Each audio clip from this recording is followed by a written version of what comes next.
Well, hello everybody. I appreciate everybody being patient with me. As you can see, this is the current situation at the moment. It seems that the software is fine. It seems my capture card has decided to F me over here, to say the least. It seems to have finally died on me. This thing is a very old capture card, so it doesn't surprise me. I've had this thing, 7, 8 years? I don't even know how old this thing is at this point. So this thing seems to be broken, which is why you're seeing the one moment, please. So I was sitting here trying every single trick I can think of to try to get this thing to work again. Hence why it was taking so long to get started. But the capture card seems to have been broken. So no image is what it means. I've tried, you can hear all the little noises going on. Trying all this stuff just to get this stupid thing to work. And I've got good progress on the build too that I really wanted you guys to get a sneak peek at. But like it's not even doing anything. So here is the plan. Here's the plan. We'll try this one more time. And then I have a backup plan, which is not going to be very exciting, but we'll have to do what we have to do, and I guess I'll have to order a new capture card. So if anybody knows any capture cards that aren't like $300, that'd be great. Because this thing seems to have died on me, unfortunately. So let's see. We've got a lot of people in here, which is incredible. I saw you guys talking before the stream, and everyone was having their own conversation, which I loved, which was really cool. So welcome everybody. Hope everyone had a great week. I was having a great week until this capture card started to not work, which is always fun. But we'll try this one more time. One moment, please. So the backup plan here is just to do this, and we'll just sit and talk, and I'll change the title from Building Muunilinst to who knows, or I might even just delete this stream afterwards, and then you guys just get an exclusive stream, I guess? I don't know. So let's see who we got in the chat here. Okay, I was scrolling through earlier. We got all the usual boyos in here. I don't know why I said boyos. That's not my saying. Please don't arrest me, Rich Boy J. All the usual suspects. That's what I always say. Everybody's in here. Robinut, Commander Gray, Kai, Most Marvelous, Scott's here, Genox is here, Most Monstrous, Monster Mox is here, Tyler's here. We got everybody here. Let me scroll up, see if we got who else is here. Clone Bricks was here earlier. Okay. All right. So let's go back to see, is this gonna? Oh, this stupid. I don't know how old everybody is in here, so I haven't started swearing at this thing yet. But generally, what happens when technology doesn't work for me? I don't get mad at a lot of things. Like I won't get upset or anything. I get like audibly upset at golf. That's the one thing that just annoys me. But I love golf. When I play golf, I just get really annoyed and start to have a little bit of a swearing problem. And when technology doesn't work, that's also when I have a problem. And I'll pretty much threaten to chuck my stuff out the window and pretty much say all these horrible things. And then it usually works after that. So I pretty much give an ultimatum. I give a threat. So I'd take whatever piece of technology is and I'd be like, listen here, you stupid little, and then just keep swearing at it and say, if you don't work within the next 30 seconds, I'm going to take you. I'm going to saw you in half with a chainsaw, and I'm going to chuck you out the window, run you over with my car, and then throw you down the sewer if you don't work in the next 30 seconds. That's essentially what I would do, and then sometimes it works.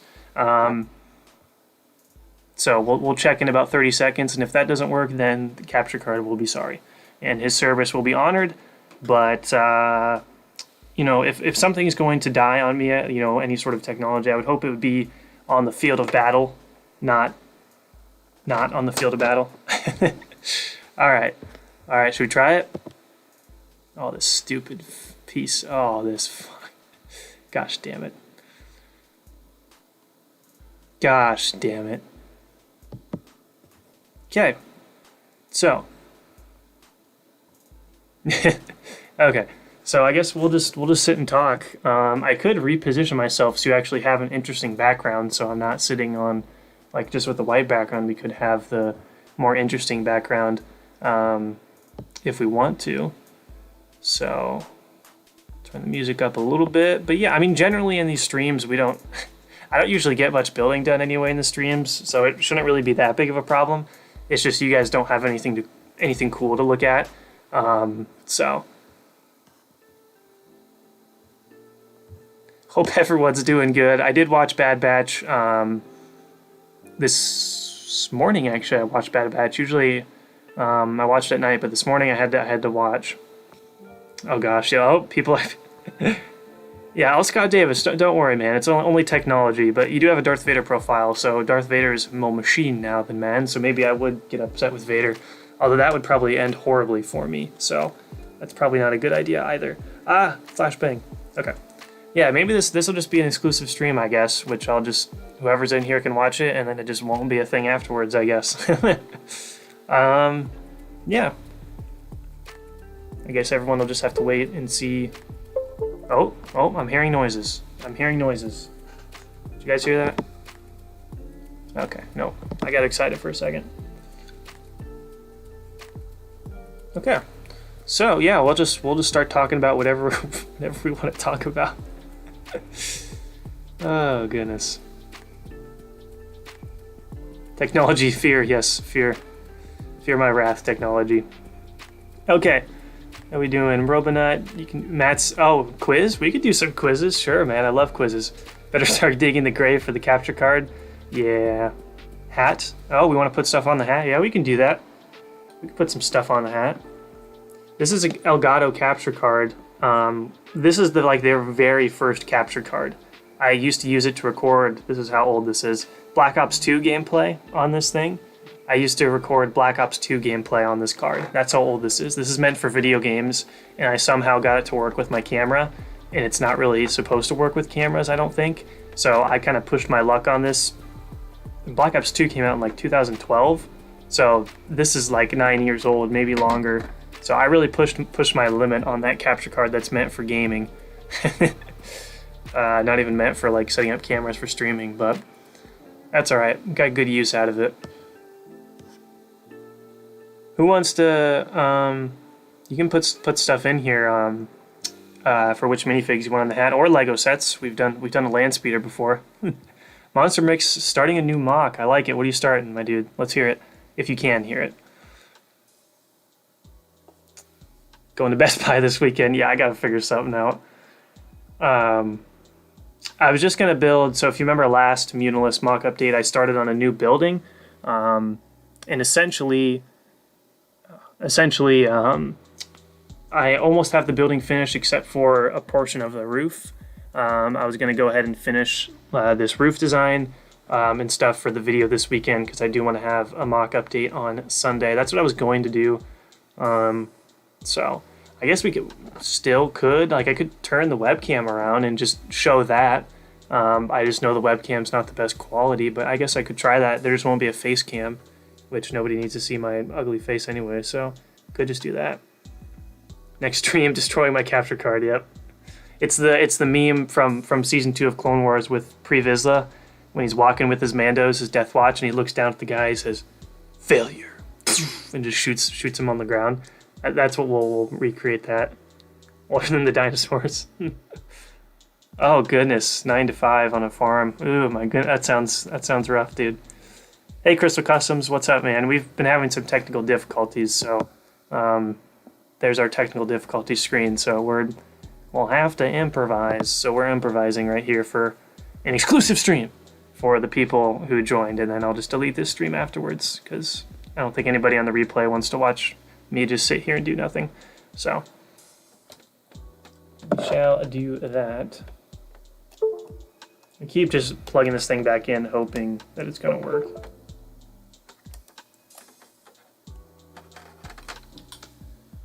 Keep trying, but all hope might be lost. Okay. Brian is here. You have a brother with my name. Oh, goodness. Nice. I'll make you a thumbnail with that Pre Vizsla beam. That would be kind of funny. Just get one of my airsoft airsoft weapons and shoot at it, even though this thing BBs will just bounce off of it. It won't really do anything. Hoth, there you go, nice, man. I've always wanted to try like a snowy planet, which would be fun to do sometime. But World War II Panther, Brian, nice, dude. I love seeing some World War II content. Hopefully you guys liked, hopefully people liked the From Start to Finish that I did on Sunday, the World War II build. Hopefully you guys enjoyed that. I had a lot of fun doing the World War II. I love to build in general because I never really built a lot of it as a kid because I always just kind of collected the figures and kind of had them, and I never really built anything. So it was really fun to build a World War II mock. Oh. Yeah, it's not gonna work. Really fun to build a World War II mock. So I hope you guys enjoyed that episode. But I'm hoping for on Sunday I'm gonna have update number, what are we on, 14, I think. So that'll be really fun. Episode 14 of Muunilinst. We're getting up there in episodes, actually. That's pretty crazy. 14 already. We've got a decent amount of space left on the mock. I think what's going to end up happening here is I'm going to have to make probably a big order pretty soon because I pretty much used up all the last remaining sand green that I have, and columns. So those column pieces that I use all the time, these thingies, I'm all out of those, which isn't good. So I might be having to make a semi-big order soon, which I don't know if Director KW is in here or Michigan Bricks, but I wouldn't be able to make a big order if it wasn't for those guys and their donations. So huge shout out to those two guys in particular for donating a whole bunch. That's really going to help me make like the final order to finish Muunilinst. But yeah, Brad Bricks is here. What's up, man? Working on Mando Chapter 15. Nice, Robonut. All right. Imperial Mining Hub. That's a cool planet, that Chapter 15. I love that episode's good. Like when you were just watching it in like right after the Boba Fett episode, it was kind of like, yeah, it was fine. But looking back on it, I think it's a great just kind of standalone episode. So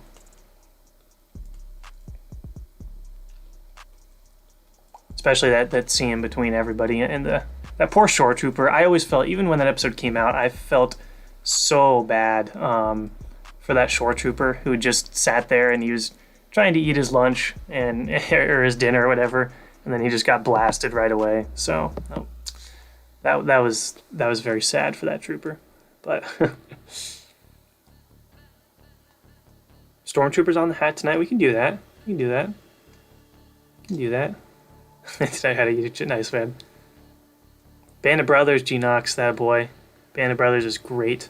Once you're done with the Band of Brothers, I'm guessing you're watching like the European theater one. Watch the Pacific one too. I watched that one recently for the first time, and my goodness, dude, that one, I don't think you can compare the two and say one's better than the other, but the Pacific one it's brutal. It's a lot more, I think, violent, and it makes sense with the Pacific theater. Gosh, it's brutal, but it was still really good. Still really good. So check out the Pacific after you watch the first Band of Brothers. Company Tall TMC, that's where I got. I have my Summer Oak Leaf and my what's the other one? Summer Oak Leaf and Fall Oak Leaf figures I got from TMC, which kind of expensive, but the printing and the quality is, it's really, really good, really good. Yeah, Band of Brothers is great. Absolutely great. I read the book in high school, I think, but I don't remember it too much. But I mean, it's similar to the show. It's just more detailed, obviously, with more stories and stuff like that. I've been playing golf for probably since this capture card, like 2011 or 12. I mean, I played playing golf for a long time. I don't play as much as I do, or I don't play as much as I used to. I used to play pretty much every day in the summer because our country club had a really nice deal for kids who were in school to come out and play in the mornings during the summer. So every day in the summer, I would just wake up early and go play golf. It It was essentially go play golf, come home, play Black Ops 2, and then make videos whenever I can for Lego stuff. So that was the life, man. You don't realize it when you're a little kid that you're gonna miss just playing golf and coming back and playing video games, But for your next start to finish, you should do a Hoth mock. I'm gonna do so for the start to finish thing. I've kind of wanted to stay away from Star Wars stuff, if that makes sense. But you do bring up a good point, and if I were to do a Star Wars episode of the From Start to Finish series, I would probably do a Galactic Civil War one. But I'm probably gonna stick to historical themes because I have an interest in building that stuff. And I always do large scale Clone Wars stuff, so I kind of want to do historical theme stuff. But if there is some sort of Star Wars episode, it would definitely be like Galactic Civil War or Old Republic. Maybe that'd be fun too. But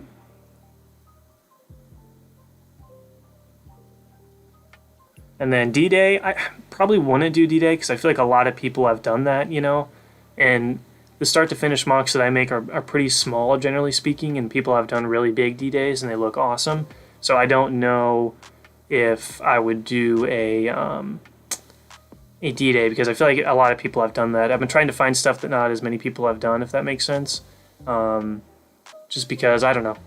D-Day would be fun, but I don't know I don't know if I'd build like the beach or if I'd build like the trench system up top. I'm not sure, but I would be open to doing so.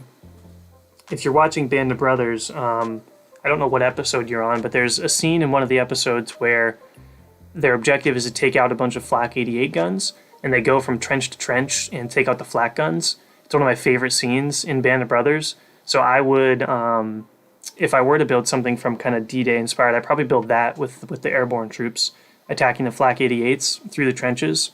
I love that scene. The Pacific, yeah, Scott Davis. Yeah, it's just called like Band of Brothers, The Pacific.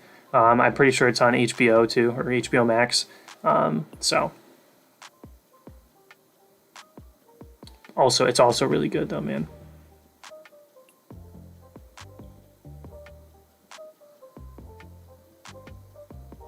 But it's definitely more.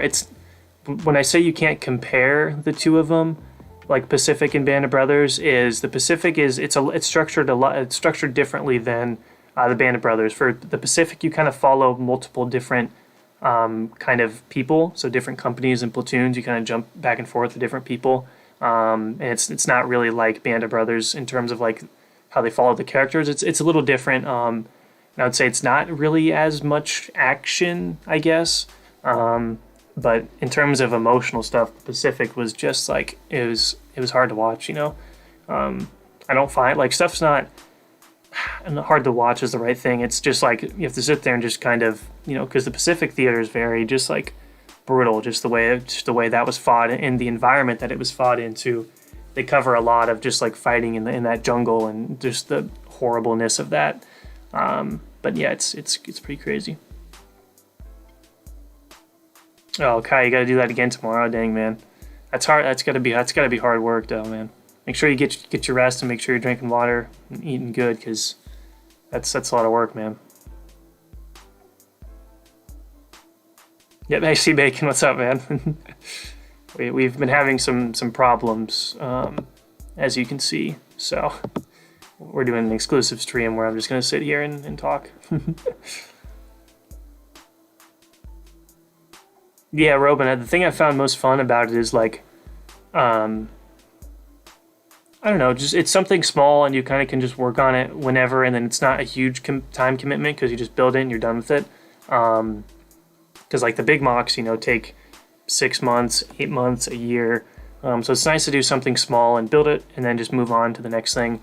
The last 2 builds that I've done have taken me way too long to do for the start to finish episodes. I need to make the mock smaller so I can do them more frequently. Like the Samurai mock that I did for the first episode took me like 2 or 3 days to build.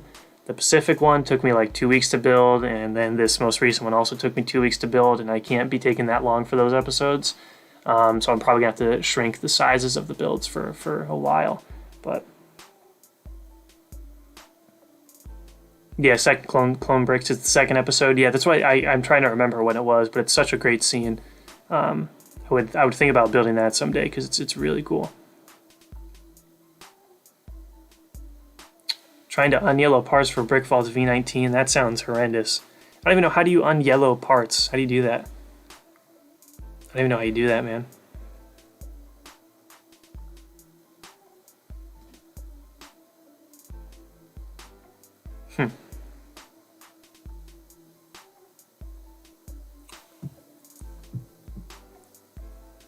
I know I've got some parts that are yellowed, but for the most part they're okay. But I do worry about that a lot with white pieces turning yellow. But somebody ever built? I'm not even gonna try to. I know what you're referencing, but I don't want to. The Kaison, I don't want to pronounce it wrong. Firebase from Vietnam. I don't think anybody has. Let me think. I know there's a good amount of Vietnam mocks.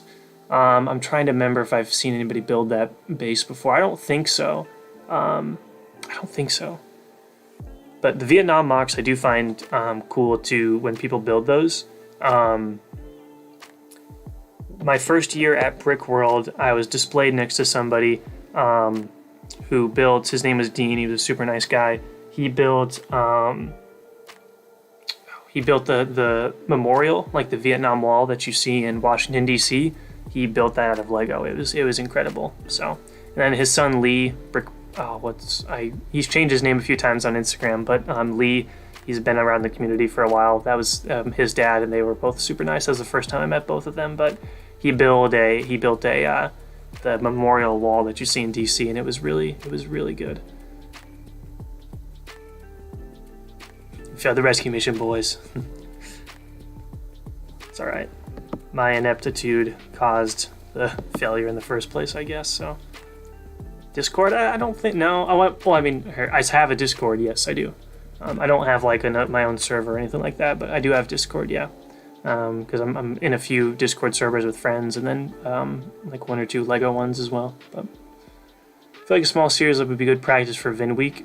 Dude, Vin Week it's some crazy stuff. I tried to do it last year, and I ended up building 1 mock, and that was it. But the people that do it every day, it's like, that's good stuff for you guys, man. It's pretty crazy.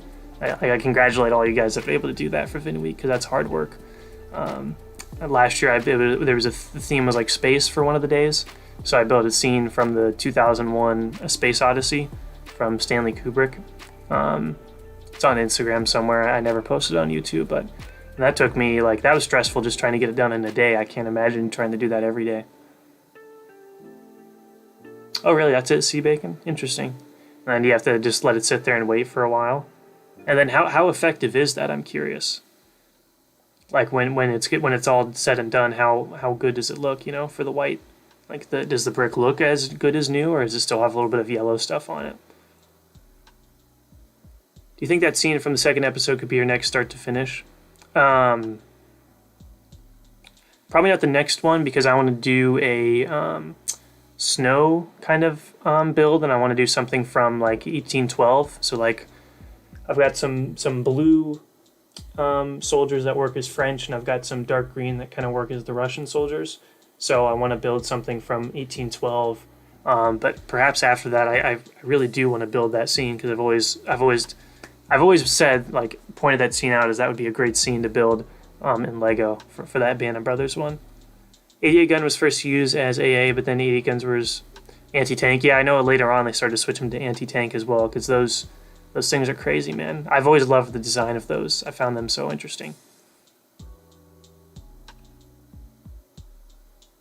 It's a good question, Scott Davis. I'm not sure if that's still an issue for people, or if that's something that is only for older bricks. Honestly, the yellowing thing doesn't bother me as much as reddish brown plates snapping all of the time. Reddish brown plates, I can't tell you. I've lost so many plates. They just snap so easily. It's so sad. Anytime I take a mock apart, I just lose at least 2 or 3 reddish brown plates, and they just snap off. It's so frustrating. And then most recently, I've noticed dark red does the same thing. It's so frustrating. So I hope that stuff gets fixed sometimes, because I use a lot of reddish brown, and they always break all the time. It's oh, come on, dude. All the time they break. But, oops. There we go. Nice. So Brian, are you doing? So you're just gonna do a dark gray, or are you gonna do like a camouflage pattern? I'd be interested.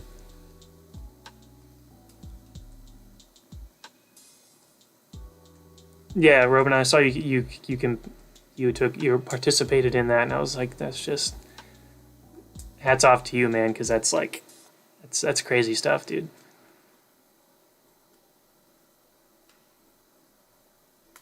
Should I go? Oh, I forgot. Sorry, Scott. I was gonna go get some stormtroopers. Hold on. Put them on the app. Whoop.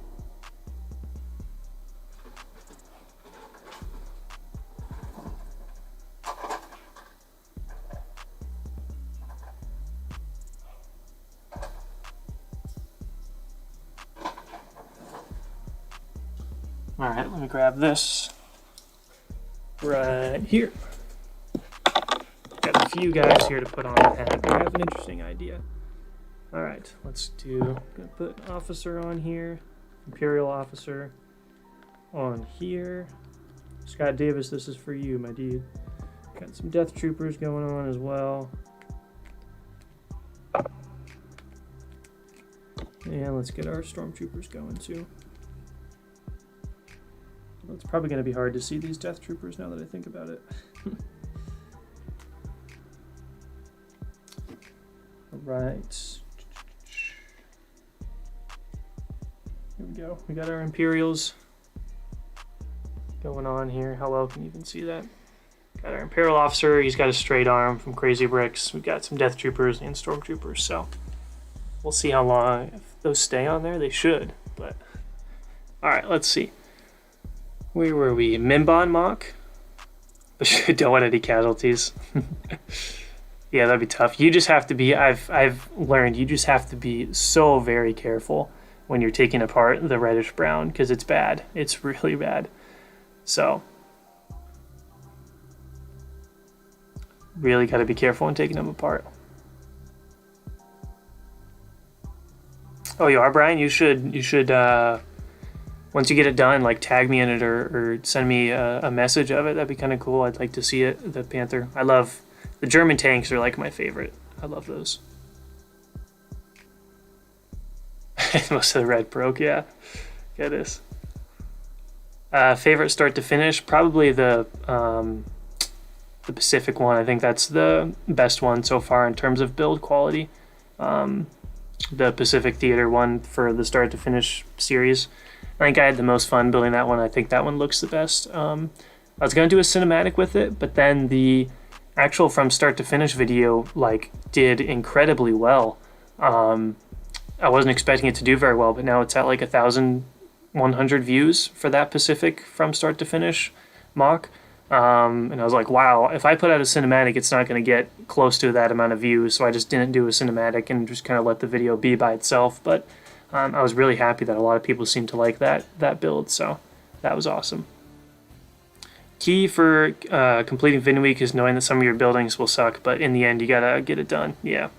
But accepting that in order to have end satisfaction. Yeah. And, well, the other thing is some of the builds that came out of it were pretty crazy. Brian, it's the same. It's the exact same as my YouTube. So it should be just the exact same, if I'm remembering correctly. So it should be the exact same. LegoCon, I think last week we talked about it a little bit. And talked about how if something seems like the logical thing to do, Lego's not going to do it, aka reveal the gunship or anything like that. So that was kind of our discussion last week. Ugh. I keep having hope if I just like switch back to it that it's going to work.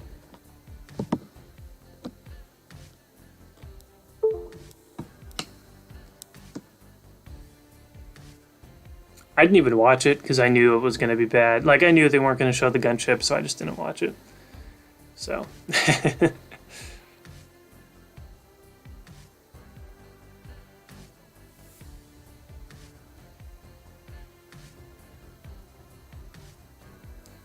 ATST! See, quick overview of the mock. It might be kind of hard because I'm just using the webcam because the other thing's broken. The capture card isn't working. So I don't know how. I don't think I'll be able to do like an overview with just this webcam on my computer. Could try in a little bit, I guess. I'm just gonna like flip it around. I won't really be able to see what I'm showing on the screen, so I don't know how well it will work. But I know. I mean, I think episode 12 I did like an overview of the mock, but it's pretty much up to date. It just doesn't have the new building that I just am almost done working on. Which the thing I'm having the most trouble with for this new building that you'll see on Sunday is the roof. I'm really bad at building. Doors and roofs are like my two things I'm not very good at building. But I've kind of come up with a solution for a roof. It's a little unorthodox, if that's the correct term. Trying something a little different. We'll see if it works. Actually, here I can get my phase 1 design and show it to you guys.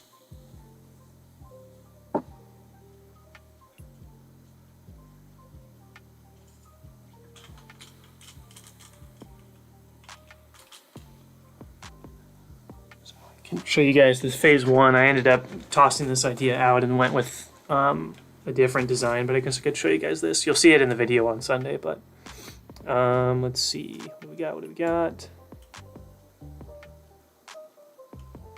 What do you think about the new Instagram thing with the new video over photos? I haven't even checked that out. I'm really bad at like updating my phone apps, but it wouldn't surprise me because I've noticed Instagram has just been nonstop promoting like their Insta Reels and like their short.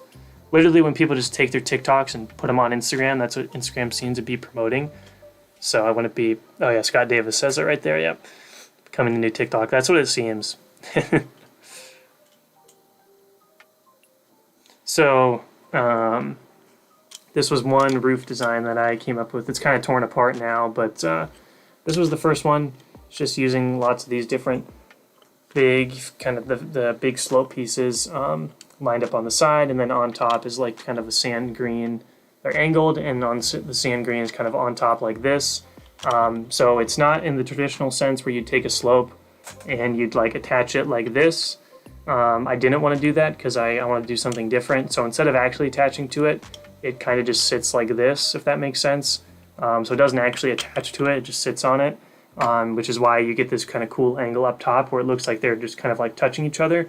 Normally you wouldn't get this if you were to stack them normally on a base plate, but by doing this angled thing, you can get this kind of cool thing up top where you get this interesting indent, and kind of how I did it was on the inside right there. I don't even know how well you can see it.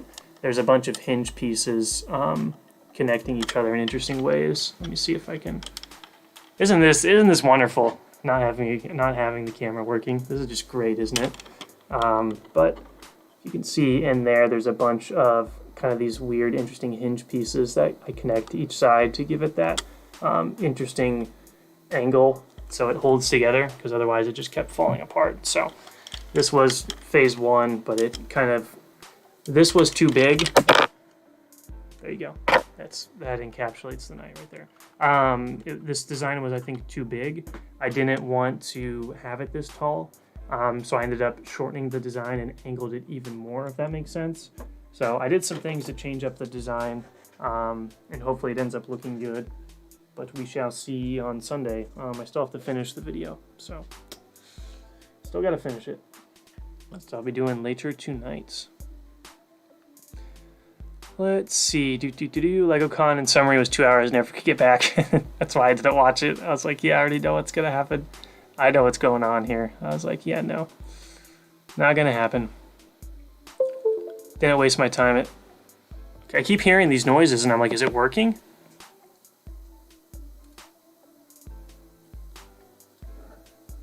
Keeps messing with me.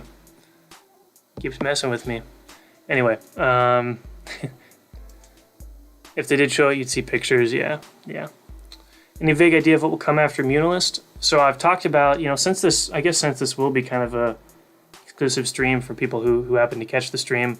I talked to you guys about, about how I wasn't able to include everything I want to include in the mock. What I mean by that is I kind of ran out of room to do the gunship crash, and I can't do like the giant tall cannon that the ARC troopers climb up in and destroy, because I made the battlefield really big so I could do the speeder bike chase. But now that I'm back here at the end of the mock, I don't have enough space to add in a lot of that iconic stuff besides the speeder bike charge.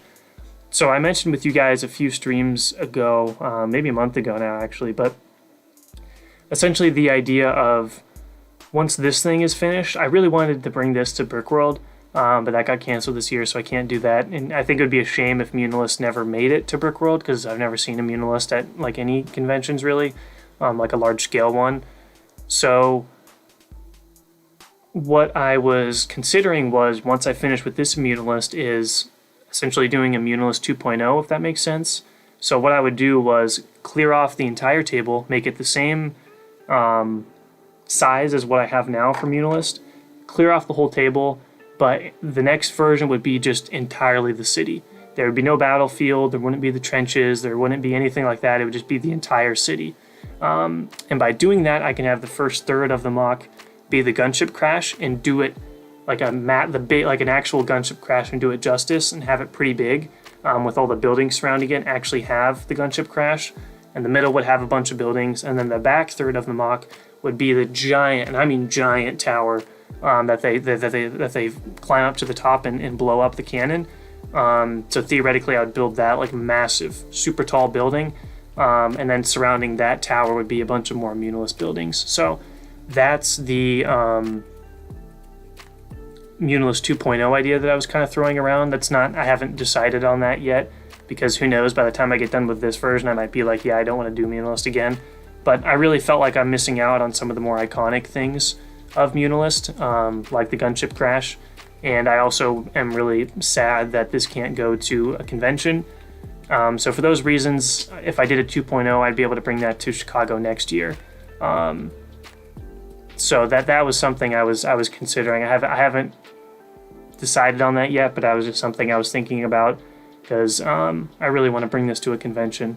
And it would also depend on if people would get bored with more Muunilinst episodes. If people would be like, all right, let's move on, I've seen enough of Muunilinst. But I think if I were to do the version 2.0, it would be a lot better than this one, because I'd actually be able to include some of the more iconic, the gunship crash and the giant tower. Because this mock barely uses any dark gray bricks, so I'd be able to make that tower pretty dang big. So that's what I've been throwing around. I've got 2 other ideas as well what to do after this if I don't go with 2.0. So yeah. Oh, thanks Clone Bricks, appreciate that, man. Glad to hear it. It looks like Muunilinst, at least the roof. I'm kind of scrolling back here because I missed some stuff. Oh, Brian, you just dropped the Panther. That's not good. Just got hit by some Soviet artillery. That's not good.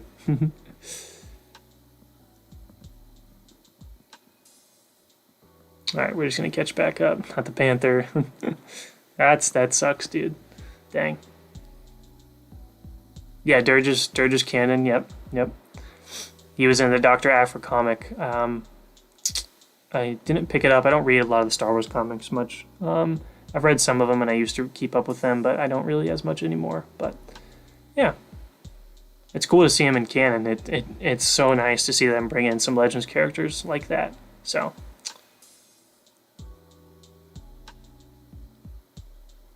Oh yeah, for sure, Clone Bricks. I'm planning on having one in this mock 4. I want to make a brick built version of him, so have him actually have the correct proportions to what you see in the show. So not just a minifigure of him, but have him be like taller than a minifigure, if that makes sense. That's probably going to come near the end of the build series for this one. Hopefully I can pull it off. We'll see.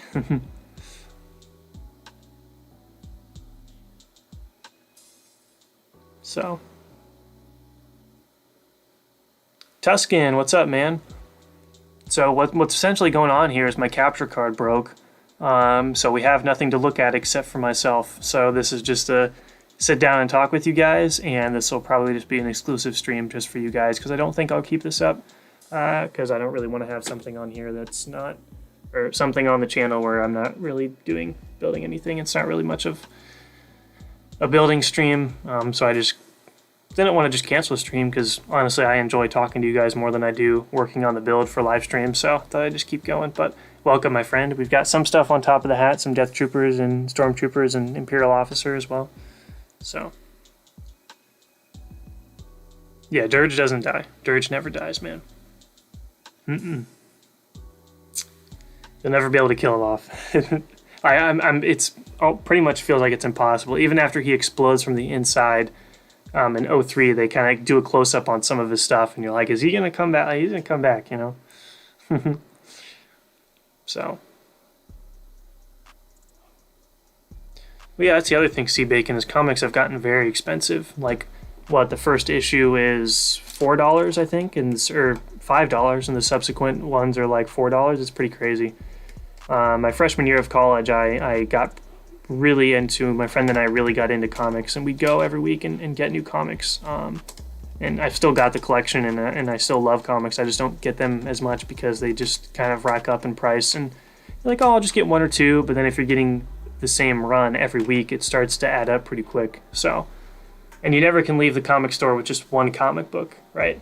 But I haven't gotten any new comic books for probably a year now, which is really sad. But yeah, that's all right though. I still love comic books. I've still got my huge box. I've got like a Captain America box, and I've got all the comics in there. It's really cool.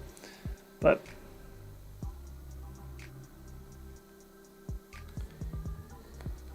now I just a few months ago I reread 1984 again, and then 2 days ago I finished Gulag Archipelago Volume 1. So that great book, I think that should be required reading for everybody once you feel like you're okay to read it, because it is kind of a difficult read in terms of like from a literature standpoint and from a substance standpoint of what he's talking about. But Volume 1 of the Archipelago, I did finish that.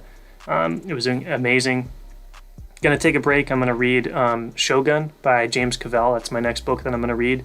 I love samurai history stuff. I've been getting into it a lot for the past few months, so I'm going to be reading that next. And then once I finish Shogun, I'm gonna go on to Volume 2 of Archipelago, because there are 3 volumes, but they're very dense, but really, really good. But yeah. Hey Jacob, what's up, man? We're doing a makeshift stream here. Some technical things went wrong, so welcome though, man. Glad you could join. Oh yeah, Dirge versus Obi-Wan, G-Nox. So I guess that's a question to pose. We can either have Dirge versus Obi-Wan, which was one thing. Alternatively, and what I kind of want to do is separate Dirge and Obi-Wan. The reason for this is so we can have Dirge somewhere absolutely destroying a bunch of clones. So instead of having Dirge preoccupied with Obi-Wan, I think it'd be cool if Dirge was just like off in a corner, like just destroying a bunch of clones, and then Obi-Wan was like leading a charge somewhere. But maybe I could bind them, and then like while Obi-Wan and Dirge are fighting, like a couple clones could try to sneak up on Dirge, and Dirge just takes one of his arms and just like grabs one of them or something. I'm not sure. I do want to stay accurate to the show, but at the same time, I really want to use Dirge in like a way where he's like destroying a bunch of clones, you know? So we shall see.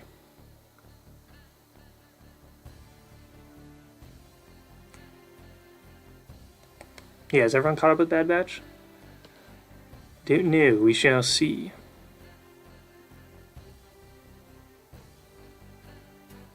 Oh, really? Brian, I did not know that. That's kind of crazy.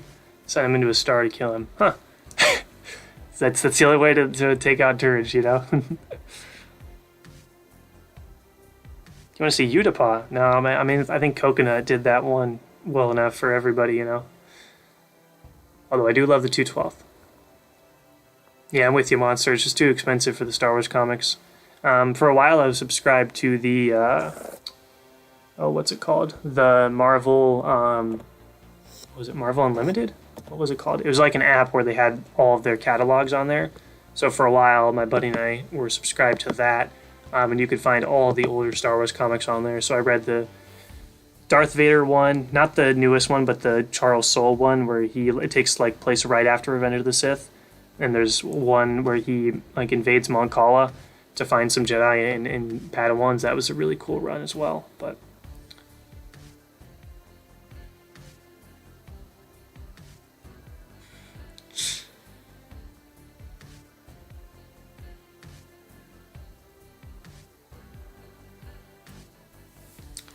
Let's see. Talking about Bad Batch, we can do that. Dirge versus Obi-Wan facing each other in wreckage with Kenobi's charging and the other clones to help. Could do that. Yeah, Genox, that's what I'm saying. Like, we can do that, and that's the default, but I also would be open to having Dirge, like, fighting some clones instead. Just because I like to have the clones get, like, absolutely destroyed. You know what I mean? But I'm not sure. Maybe we'll have a vote or something. I don't know. And, like, in the finale or something. I'm not sure. We shall see. We shall see.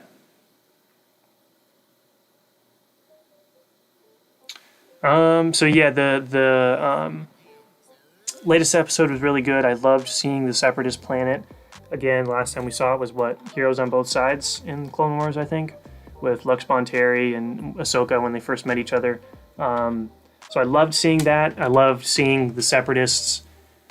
What I like is the idea of the Separatists were always the bad guys in the Clone Wars, but the Clone Wars started to reintroduce the idea that, hey, they're just people who believe in their own cause, and they believe in, their own movement of getting away from the Republic, seceding from the Republic in a sense. And that's why they formed, like, the Separatist Parliament. And Dooku is not, they don't know Dooku is like the Sith Lord. They think he's just like this political figure. And they really believed in their cause, and they weren't like this, violent force that they were portrayed as in the movies. So that's a great episode of Clone Wars, that Heroes on Both Sides. What I did like to see is the Empire coming in and seizing that planet, because ideally you would think that would be a planet that would be seized right away, the Separatist homeworld, because if you're the Emperor, you don't want them. They're the most rebellious type in the first place because they seceded from the Republic. You don't want them doing anything like that. So seizing that planet right away makes sense, because Anakin took out the Separatist leaders with Newt Gunray and everything, but he didn't take out the Separatist Parliament, right? So then the question becomes, what happened to the Separatist government, the Separatist Parliament? We saw the Senator, but what happened to all their Parliament members and government officials that we saw in that Clone Wars episode? So the question is, what happened to all those guys? I don't think we're going to get an answer.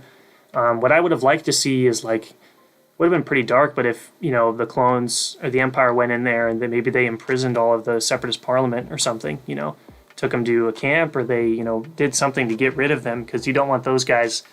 If you're forming this new empire, you don't want former separatists still being around, because they could start a new movement, right? So that was the thing I was most curious about, is what happened to all the separatist government officials that were on Raxus. But I love seeing the ATTEs again. I just love seeing the ATTEs. The only thing is they seem to have changed a lot of the sound effects. The ATTE has the Top Gun makes a new sound now.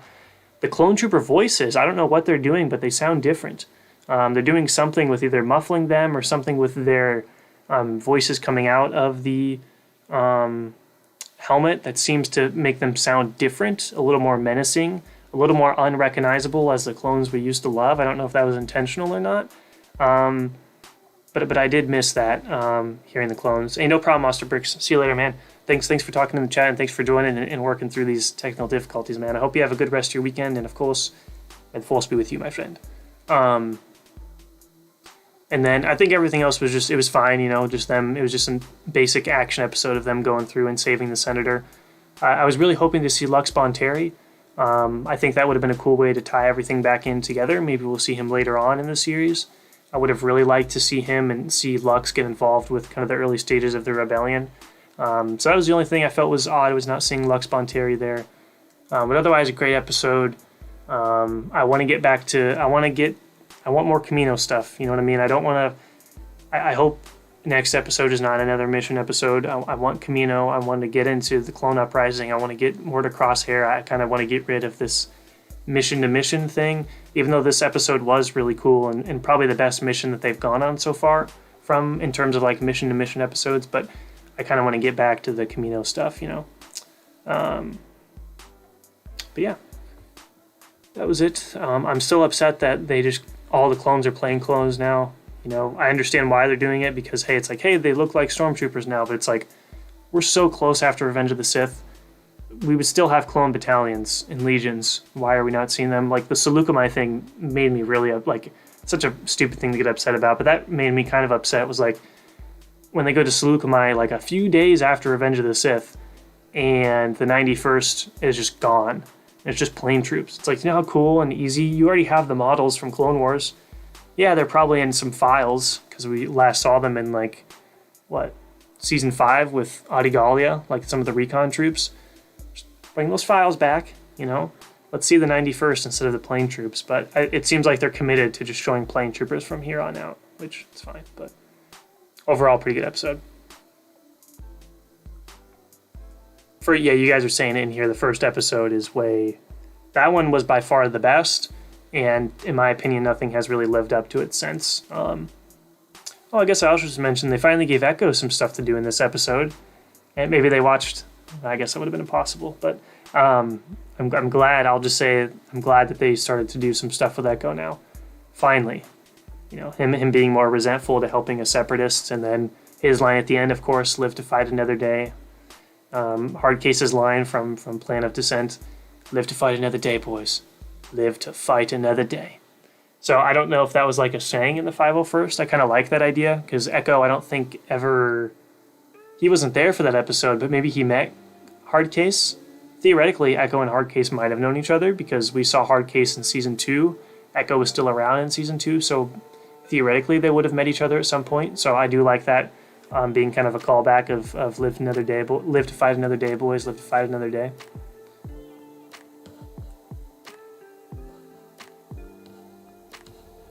So I'm just going to scroll back down here. Let me try not to miss anything. Cody, I hope so. If they don't show Cody, I'm going to be upset, because they'll really be missing out on probably the most emotional story beat in the show between Cody and Rex. I'd be really upset if they didn't take advantage of that. Maybe they won't this season. We're kind of running out of time. Maybe Cody won't even be in this season. Hopefully he's in another season if he's not in this one, because I think it's a huge missed opportunity to not see Cody. And I've dreamt of having Cody and then having Boyle next to him, but as an ARC trooper. I always wanted to see Boyle as an ARC trooper. So I think it'd be really cool to have Cody and Boyle show up again. But because Boyle was already kind of a hard ass in the Clone Wars, so to see him like with, you know, full on Empire mode, I think he'd be kind of a formidable opponent for the Bad Batch. Clone Bricks, I don't know, man. I don't know if we're gonna see Phase 2 Cody ever. I try not to think about it anymore. Who knows if they will? Who knows, man.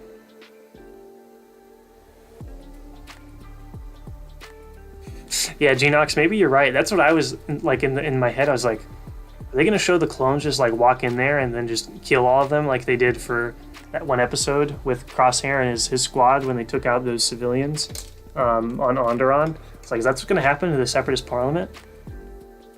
The thing about it is that what I loved about Clone Wars, and I know we've had this discussion before, is they took a lot of inspiration from Railroad stuff, and obviously so does the Star Wars movies, but and I just got done reading Archipelago, so this fits in. The old political regime does not end well for them, whether that be camps or execution, or they just join the new guys and then eventually get killed anyways. So it would have been cool to see them show like, hey, this is what happens to a government, but then the government gets taken over by a new government, which would be the Empire in this case. It doesn't end well for that former government. And now put in mind that the former government was also the reason they fought a clone war. You know, they fought the Clone Wars for that reason. So, like, I feel like the Empire's punishment for the Separatist Parliament members would have been really, really bad. Because not only are they trying to eliminate their political opponents, and they don't want anybody to start any sort of rebellion, they also were their former enemy in a war. So I feel like it would make sense for them to just, you know, either wipe out all those Separatist Parliament guys or put them in camps or something like that, you know. Okay, good, Brian. You fixed the Panther. Good. I think there's supposed to be 16 episodes in total. Yeah, I'm pretty sure. Yeah, see, Bacon, I thought that's what I thought too, was Lux was the main senator, but I'm not sure. Well, I know his mom was a senator, and then she got taken out by Dooku. And then Lux tried to, you know, get Death Watch to help him get revenge on Dooku, but that never really turned out, obviously. But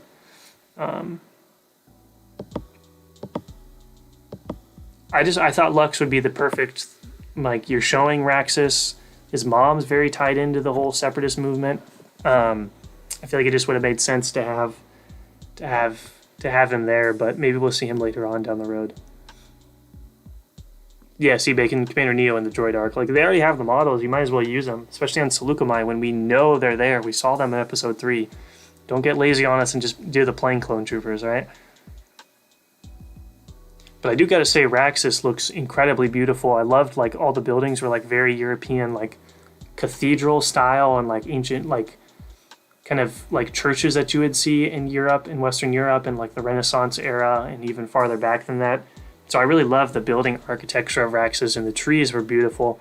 I can't wait till someone builds that in LEGO, because that looks like a really cool planet. I just love the architecture of the buildings. It's really good. Really good. Brian, I don't think we'll see kicks. I don't know, because apparently, and I hate that, well, I don't know if I hate that they do this, but in some book or comic or something, apparently Kix got frozen in carbonite and woke up during the sequels. So I'd be fine if they retconned that to have him show up again, or if they, I don't know, redid that story, maybe have the same outcome, but show us what happened and not do it in a comic or a book, because that's Kix. You know, that's one of our boys. I would like to actually see what happened to him instead of just watching a video on it because it was in a book or a comic or whatever it was in, you know. But I don't think we'll see Kix because I'm pretty sure he's in carbonite right now. But then again, they've been retconning canon a lot, so maybe they'll just kind of get rid of that. Yeah, you're right, Most Marvelous. Live to fight another day, boys. Live to fight another day. Saw a video recently that says that the Red Wolf Pack in the Malevolence arc was destroyed and rebuilt to gray. Oh, wait, but they were in Season 2, Episode 1 in the red scheme during the flu. Were they in the red scheme, Tyler, or were they in black? To me, it always looked like... Was it black? I guess the dark red, depending on what like environment they're in, it kind of does look like it's black. So I guess they were... I thought they were black in that episode, but maybe they were a dark red.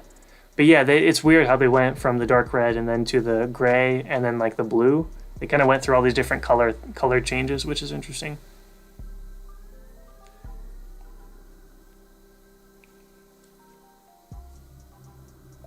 Let's see. But yeah, you're right though, Tyler. We do see them in that scheme during Felucia in that rescue, which is one of my favorite openings of Clone Wars. My first favorite is Hidden Enemy. I think that opening is the best. Like that opening action scene of Hidden Enemy, but that Season 2, Episode 1, that opening was great, where they're pinned down on Kamino, and then Plo Koon comes in to save him. I just love when like the pinned down on the clones, they're behind the ATTE and they're peeking over, you know, they're firing all over the place and taking cover, you know, I love that stuff. And Rex is like, come on, grunts, we are leaving. Like, it's so good. And then, of course, seeing a turbo tank for the first time in Clone Wars in that animation form is really cool. I just love that opening. It's really good. Probably number 2 behind the Hidden Enemy opening scene. So.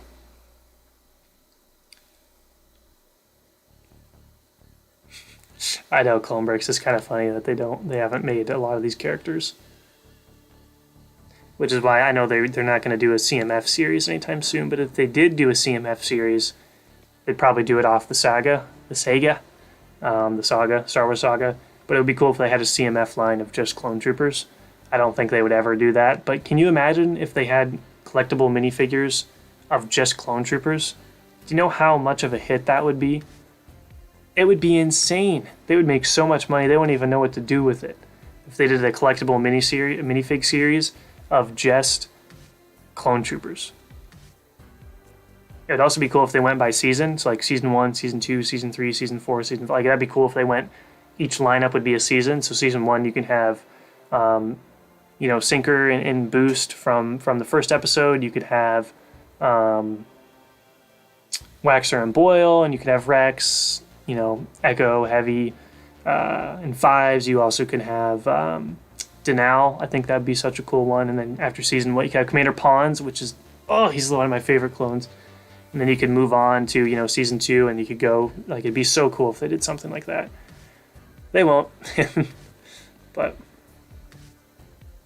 I'm with you, Genox. Commander Colt's like my favorite clone. It says Commander Colt of the Rancor Battalion. I love that. We make for Earth, but no matter what, we are united. Like he's like my favorite. So Rancor Battalion would be incredible to see.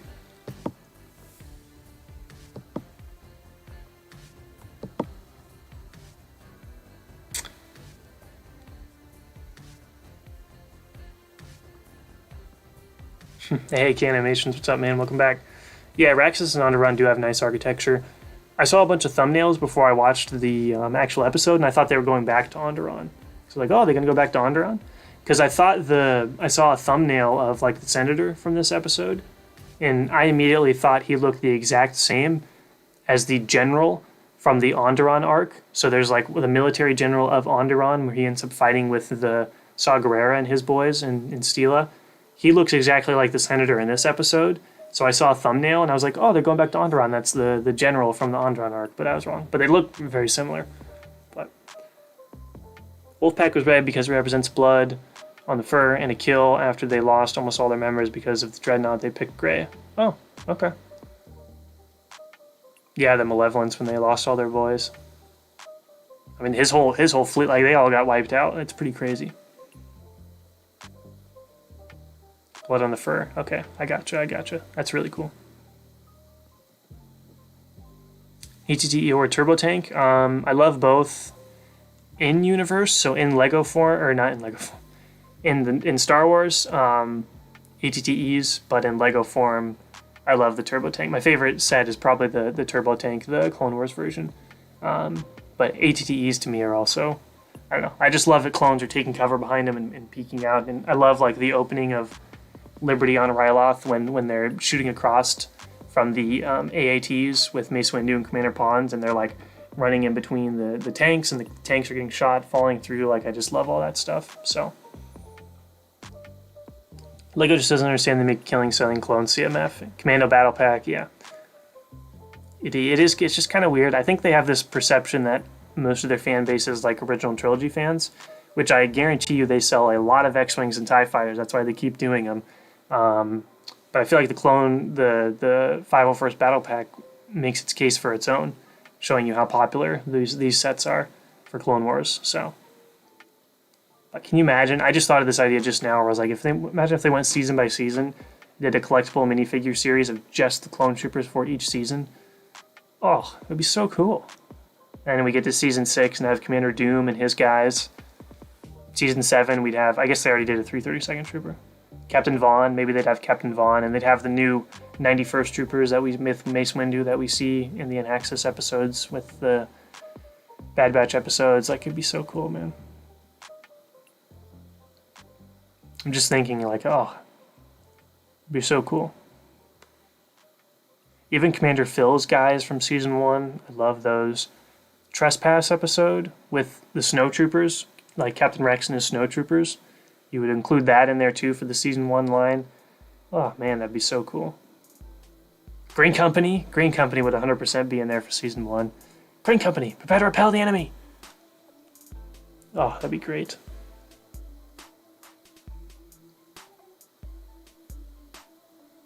Denal is way too underrated. Yeah, he is, man. What prequel UCS set would you want next? I think most people's answer would be the Venator. I mean, honestly, a turbo tank would be incredible for for UCS size. Let's see what else. What else would be really cool for that?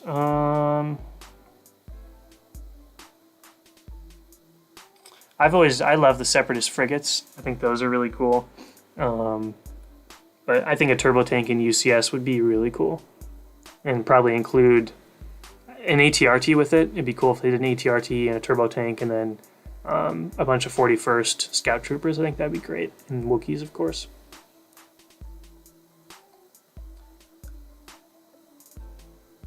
He did, and now was like, hold him right there. You're not going anywhere, bounty hunter. Like, it's so cool. He's so confident too, and he's, they're just on the hip, and they're just like, you're not going anywhere, bounty hunter. So good.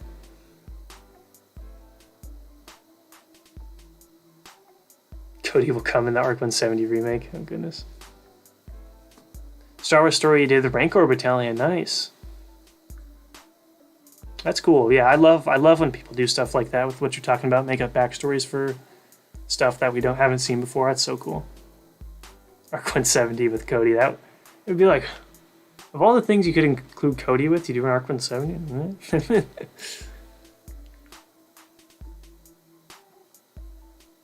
Yeah, get those clone CMF. You call them like the CCMF clone collectible minifigures. The name's right there for you. Don't even have to pay. Just give myself and everybody in the stream free advanced copies of them.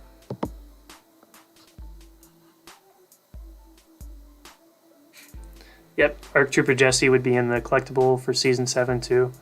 Oh, that'd be great. Echo would be in there too, with his kind of makeshift armor. Goodness, that'd be cool. Plus, if they would have the Bad Batch characters in there, so there'd be another way, a cheaper way for you to get all the Bad Batch characters. You know?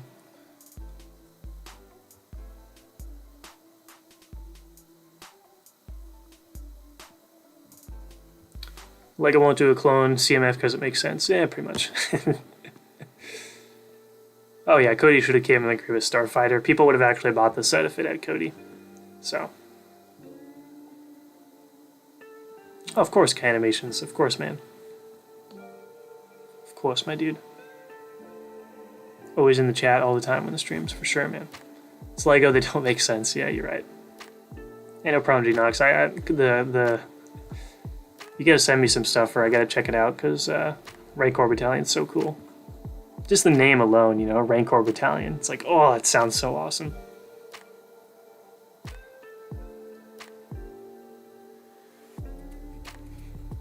It's also interesting, Clonebricks is bringing up marketing strategy. I don't know who you put it on for, like, the making Commander Cody. Is it more of, like, the designers and people who design the sets?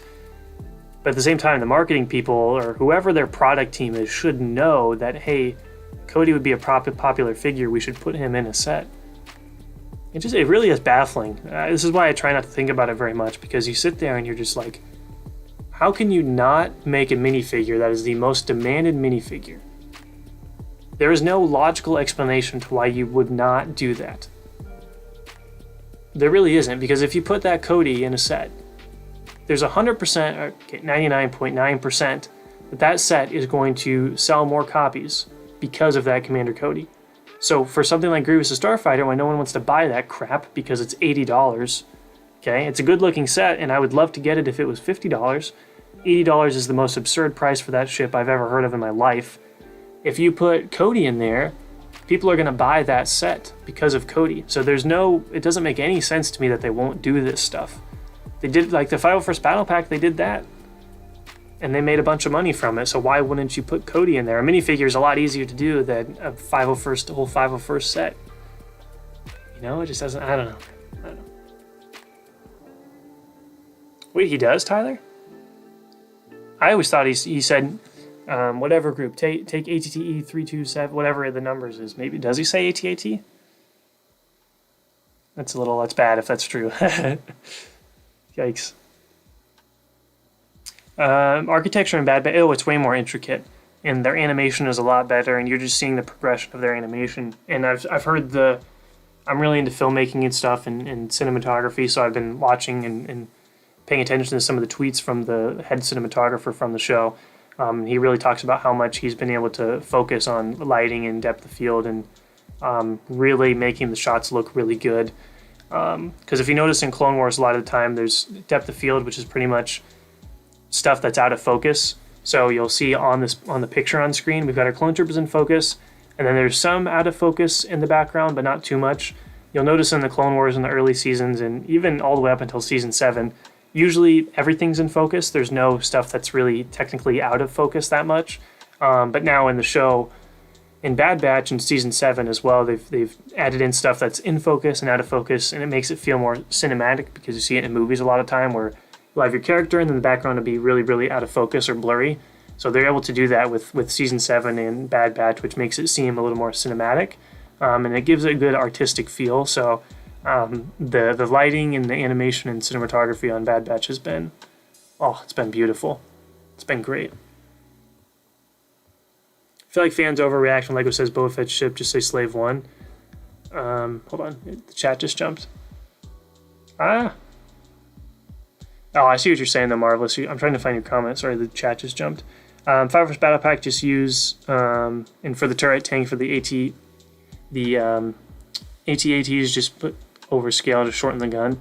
I see what you mean, man, but I don't know. It's also nice when Lego gets details right. So I actually, very spur of the moment, but after Lego revealed the Boba Fett starship, and the reason for switching from Boba Fett to Slave 1, I actually wrote a script, a parody for a stop motion about Boba Fett's starship.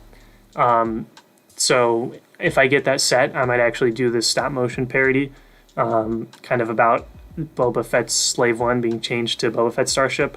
And it's kind of a critique on Disney for some of the stuff that they've done. And like when they filmed in China and they thanked the government, they filmed near an area where there actually is still active slavery going on with the Uyghur people.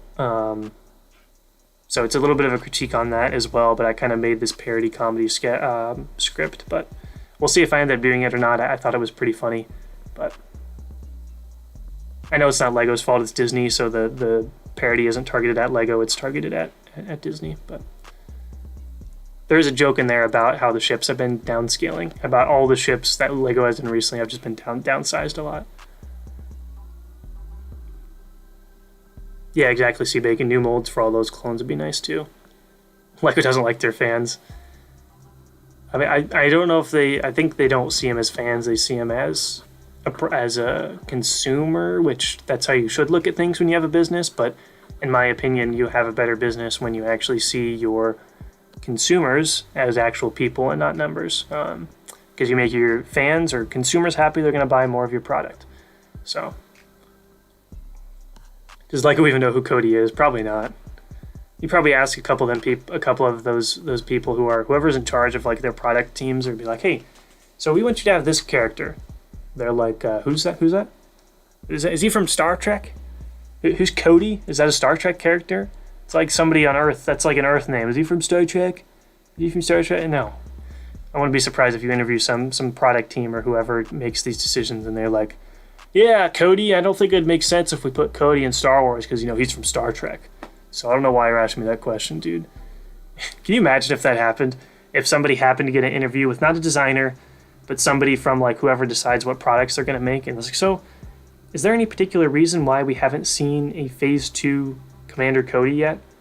And the Lego designer's like, I don't know why you're asking me that question, man. This Cody, I know there's a Cody in Star Trek, so I don't know why it would make sense to put a Cody in Star Wars. That doesn't really make any sense, man. And then whoever's interview is just like, all right, this interview's over. That wouldn't surprise me from what Lego has been doing lately. It wouldn't surprise me if they think Commander Cody is a Star Trek name instead of a Star Wars name. That really wouldn't surprise me at all.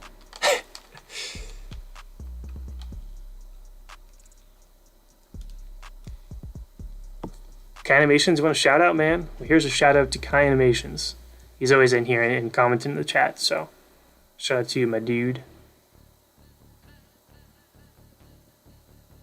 Don't sell another kidney, most marvelous.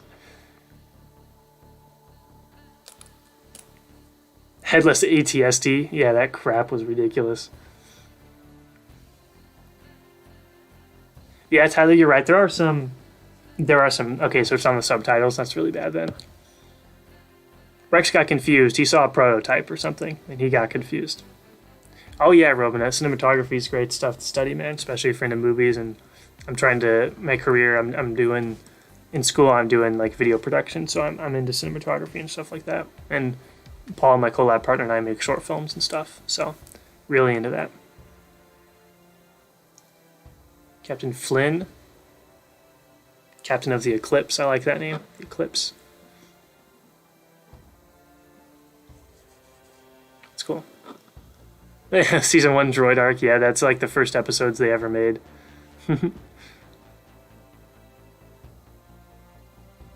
Yeah, C-Bacon, that's kind of my thing. And if you guys haven't researched that before with the Uyghurs up what's happening to them in China, it's really bad. So it's just sad that still goes on and that Disney supports that. I mean, they don't. They essentially in their credits of their Mulan movie, they thanked like the Chinese government for being able to film so like close to, or to let them film in their country, and they were filming pretty close to one of those camps. But yeah.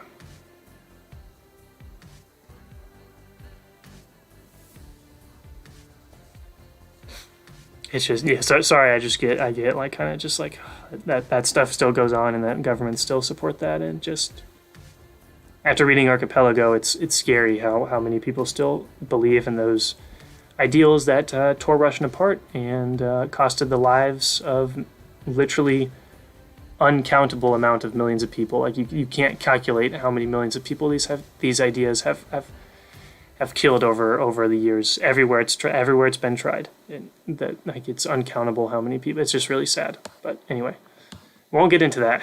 Won't get into that stuff. Who's Captain Rex? Only heard of him once. Yeah, POV of Lego. Yeah. Do we want Star Trek Cody, man? Yeah. Do you want Cody from Star Trek? We'll put him in there. What does he have? He's got one of those red things on. He's got a red shirt on, right? Yeah, man.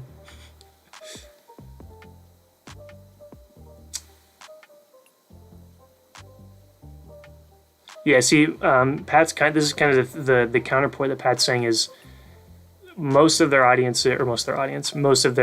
consumers are parents and kids who are buying sets just for the kids for Christmas or stuff like that, right?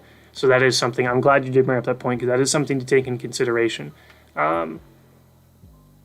It's kind of hard to break out of that mindset when, kind of a lot of people are older and they're really into the Lego stuff and we kind of forget about the kid stuff. But even when I was a kid, I mean, growing up with Clone Wars, and you probably can't relate the two. When I was growing up with Clone Wars, it was like, I really cared about the sets and the lore and what figures we got. Granted, I was probably 8 or 9, and they sell a lot of their sets to kids who are even younger than that. So I think it's a discussion that if you actually did, I think it'd be cool to have somebody talk to the Lego product team or whatever and be like, okay, how much of your sales go, if you can calculate this, how much go towards families and kids, and how much of your sales go towards the Lego community in terms of people who keep up with a lot of this stuff? I'd be really, really interested to hear what the actual data is on that stuff, because you bring up a great point on why should Lego care what people like us think if we're not the ones spending the majority of the money. But I'd be interested to see which I don't think they ever would reveal, like what their demographics are or how much money they make from each demographic. But just as a Lego fan, it'd be interesting to see, Hey, congratulations, Most Marvelous. That's awesome, man. Congrats on the 50, dude. That's great. That's a good number. I like it. That's cool. Congrats, man. I hope you celebrate a little bit. I hope you're celebrating a little bit. Let's see. Zach, for the tutorial, I've had a lot of people ask about a tutorial for setting up figures, but it's really all about the balance, man. Just balancing the head on there. It'd be like a 30-second tutorial. It really wouldn't be much of a video, but it's just trial and error and just trying to balance everything correctly. So you can just mess around with it and you'll be able to figure it out. I won't think I'll ever do a tutorial on minifigure setups, but it's all about balance. That's all I'll say. So all about the balance. Never went to hear the name of the headless ATST. That was so dumb. You like that set, Robanet? Okay, interesting. Great parts and great figs. I'm just not a fan of the sequels, so in the first, even if it was a full ATST, I wouldn't have gotten it. But the headless thing was kind of weird in my opinion. Especially when, didn't they charge like a price as a normal ATST pretty much? Which is kind of weird.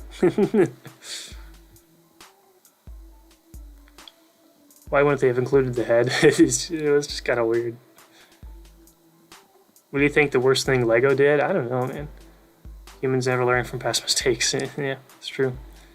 With you, Genox. That's why I've been trying to learn a lot more about a lot of that stuff. But anyway. Kids would still buy Clone Wars stuff, I remember. I still bought some Clone Wars sets when I hadn't seen Clone Wars at that point. Well, the cool thing with the clones is, like, even if you don't know what Clone Wars is, you're still going to really, really love the, like, design of the clone troopers, So even if you've never seen a Clone Wars episode, if you walk and you kind of see this really cool design of a clone trooper, you still might get that because it's like, hey, that looks like a cool thing to play with, you know. But I'm glad Pat did bring that up, because it's like we get very narrow-minded when we like Lego only is made for, you know, the kind of the Lego community, but they do make probably a lot of their sales from that younger, like, I don't know, what should we say, ages 6 and below, maybe 7 and below. Just because I remember when I was like conscious of going to the store and picking out a set, I was like, you know, 7 or 8 years old when I was like, hey, I want a clone trooper set with clones, or a droid set. I want this vehicle because I saw it in this show or this movie, and I want it so I can have a battle between these two things, you know, like, but Phase 2 Fox, that would be kind of cool too, Brad. That would be really cool. Gar Saxton too, for sure, man. He's gonna look so. I'm really excited to get that set. That's gonna be I haven't gotten like a larger Lego set in like 2 years or something like that. So not that that's a large set, but something other than a battle pack. I haven't gotten anything in like 2 years, so I'm really excited for that Mandalorian Starfighter. It's gonna be that's so cool, and the figures look just spectacular. Make a POV. Here's a POV for Lego. We can make a Star Wars. Here we go. All right, this is the POV from a Lego POV. So we've had a lot of things online. We can make this thing called a Phase 2 Cody, which I know a lot of people have wanted and stuff. But hold on before we get going. Or we could make a Star Trek Cody. You know, the guy in the background from the reboot movies. He's in the background. He's like the gunner. Why should we do that? Well, it'll be funny. It'll make everybody upset because they want a Cody, and we won't do it. And scene. To touch on the topic of Pat's comment, Lego cared enough to give us 501st Battle Pack. Granted, it wasn't the best, but they heard us. That's kind of the outlier, is the 501st Battle Pack.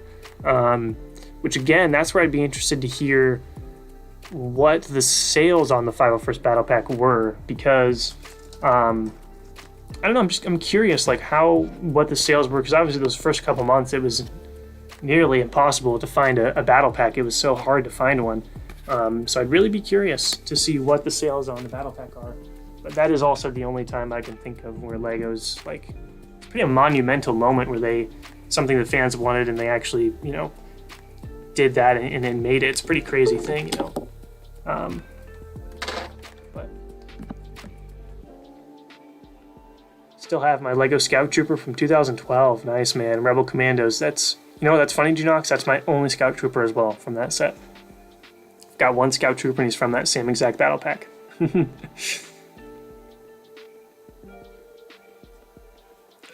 No, Most Marvelous. I haven't heard of that. What is that? That sounds really interesting and kind of creepy. I've never heard of that before. Huh. I've not heard of that. That sounds crazy. I didn't know that was a thing. Huh. That's something where it's cool to show, like, teach people history through Lego, which is another reason why I really like stop motions and Lego stop motions of historical things, and I love the idea of people learning history through Lego, because generally, I don't know if this is a broad statement or not, history is like my favorite thing, and I think it's one of the most important things to learn, but generally speaking, I don't know a lot of people who are into history. I think people find history, out of all the subjects, fairly boring. A lot of people do. I don't myself. I find it the most interesting. It's my favorite subject. But I think in general, a lot of people don't enjoy history, which is a shame, which is why you see mistakes happen all the time, and why people have certain things to say about different things, is because they just haven't taken the time to look at history, because they just never were interested in it. So teaching young kids history through Lego, I think, is a very effective way of doing that. So I do combo pack for the ATST. That'd be kind of funny. My dog just woke up from her nap. She's just gave a big cute yawn and just looking over at me like, what's going on? What are all these lights up here for? No, won't be going to Brick Fair, unfortunately. Clone Breaks. It goes at a bad time in terms of bad timing for me for every year, and it's also in Virginia, which is really, really far away from me. It'd be like either a long car drive or I'd have to take a flight. But one day, my bucket list is to get to Virginia one day. Hey, what you doing? What's going on, huh? You come here. Cool girl. I'm just streaming for a little bit, alright? Cool girl. She came up to me and was like, what's going on? Are we going upstairs yet? Do you see the Bad Batch shuttle? I did see that. A bunch of people were going to order it, and they thought they were going to get it soon. I was like, that's actually really cool. And then, of course, Walmart's like, sorry, it's pre-order. Pre-order only. Yeah, so you canceled it, Scott. Yeah. That's why I was like, I wouldn't have got it anyway because it's just not a set I was super interested in. Because of the price, and the shuttle itself wasn't my favorite, but I was happy for people because I was like, hey, a bunch of people are going to be able to get the set early, and then Walmart's like, oops, just kidding. You have an OG Phase 2 Clone Pilot? I've got a couple of those too, and they're such a cool figure, man. Those OG pilots are so cool. Hey, no problem, Kind Animations. Thank you for enjoying it, man. May the Force be with you. Look it up. It has a mini interview and it's a display piece. I'll check it out, Most Marvelous. Thanks for letting me know about that. That's really cool. You can go upstairs. You can go upstairs. Dog's going upstairs. She's going upstairs. All right. What do you think of H2 Brick's Imperial base? Was that his most recent like super big mock? I love that was H2 Brick's such a good builder, man. He's so awesome. I met him at Brickworld 2019. He was a cool guy, and his mocks are some of the best out there in my opinion for that scale. And I was really happy to see him build kind of a larger scale too. I thought that was really cool. I called the ages of 0 to 10 the Wheel of Fortune. Random set for one of my favorite themes. Ages 8 through 14. What am I doing? A Lego Star Wars review on the Y-Wing Starfighter? That's somehow engulfed in my memory. Ages 8 through 14. Ages 8 through 14, kit 8037, Anakin's Y-Wing Starfighter. You get less money from your parents and you get favorite themes you've narrowed down. Pretty much, yeah. Scout Trooper pack, that would be awesome, dude. I love Scout Troopers. History is your favorite subject. I'm really happy to hear that, man. I think it's the most important. Although arguably you could say science is like, well, the world doesn't exist without objective reality of science, and like biology, we wouldn't exist and stuff. Here, come here. Hey, come here this way. You gotta come in this way. Oh, she's kind of confused because there's a curtain around the studio, so she doesn't know how to get in. Come here. Come here. Hey, over here. Over here. Come here. Come on. Come on in. There you go. Good girl. Good girl. Good girl. All right, she made her way back in. When I like history and talk about World War II, it's my favorite subject too, man. All right, we're running low on battery here, so here's what we're gonna do is I'm going to plug in real quick and resituate. So one moment, everybody. One moment. Oops, not that. What even is that? There it is. Okay. I'm gonna plug this in real quick and resituate.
Alright guys, hold on a moment. Gonna flip this around. Get my chair going. Be very careful not to break anything or stumble upon anything because I do that all of the time. And we'll get this going up there. Alright, let's try this now. What does this look like? There we go. Oh, thank you. No device. Cool. There we go. Now we got the cool background going. Alright. Let's see, where were we? Oh goodness. Love to know the sales of 501st Battle Pack. Yeah. You've only seen them in stores once. Wow. Clearance for $15. That is insanity. I hope he picks some up, dude. That's insane. 15 for the battle packs? That's crazy, man. That's crazy. History is a great subject, but public school makes it so boring. I learned the majority of my history in homeschool. Yeah. The certain subjects I found in history class for school interesting. Some were not as interesting. I've also done the majority of my learning on my own, but I took an AP class and I took like a government class and other things like that I did find very, very helpful. And it's hard nowadays. We won't get into too many stuff, but I was lucky when I grew up. It wasn't such a polarizing time in terms of political opinions, so I didn't have any. Teachers were teaching objective history truth instead of kind of adding their own opinion, which I was very fortunate in that case. But I have heard stories from different people who are in college or in high school now, and it's a little. They don't get as much objective history, but history. I love history, so. I was very fortunate to have some great teachers in high school. So, and when I got to college, I had a class that introduced a new way of history learning, which is essentially not role playing, but you'd have a certain character. So one time we had the 1968 Democratic Convention, and each person would get a certain character, and they'd have to research that character. So my character was Herbert Humphrey, who was running for to get the vote to go for president for that time from the convention. So I played him, and my goal was essentially I had to research that specific person, which was Herbert Humphrey, find out everything about him, find out how he thinks, why he thinks, what he advocates for, and then we'd essentially during class, instead of getting a lecture or reading a textbook, we'd act out our characters. So essentially when you're interacting with different people in your classroom, they're a different character. So while you're talking to that person, you learn everything about that historical character, and then that person hears everything about your character that you're playing. So it was kind of like a role-playing history game, if that makes sense. And I found that to be a very effective way of learning, and I think that would be a great way for people to learn, especially in high school and stuff. Might make it a bit more interesting for people to learn if they have it kind of like that, instead of like a lecture or a textbook. Actually living inside that whatever world you're talking about. But oh wow, Captain Rex, hats off to you, man. Hour 68 of this work week. Wow, dude, that's crazy. Making good money though, I bet, for working that much. That's crazy. Well, thank you for taking the time. You've got a little free time, but thank you for taking the time to watch, man. May the force be with you in terms of that work week, man. That's crazy. Favorite mock builder? I don't know. I don't like to give that answer because there's so many good ones, and I'm like, oh, I forgot that person. But in general, I think the default answer, Rich Boy J, First Order Lego are the two. Like, in terms of Star Wars stuff, I think their stuff's just incredible. And then there's a bunch on Instagram that aren't Star Wars related, but still make incredible stuff. Incredible stuff. So I don't think I could name like definitively the favorite because there's like 20.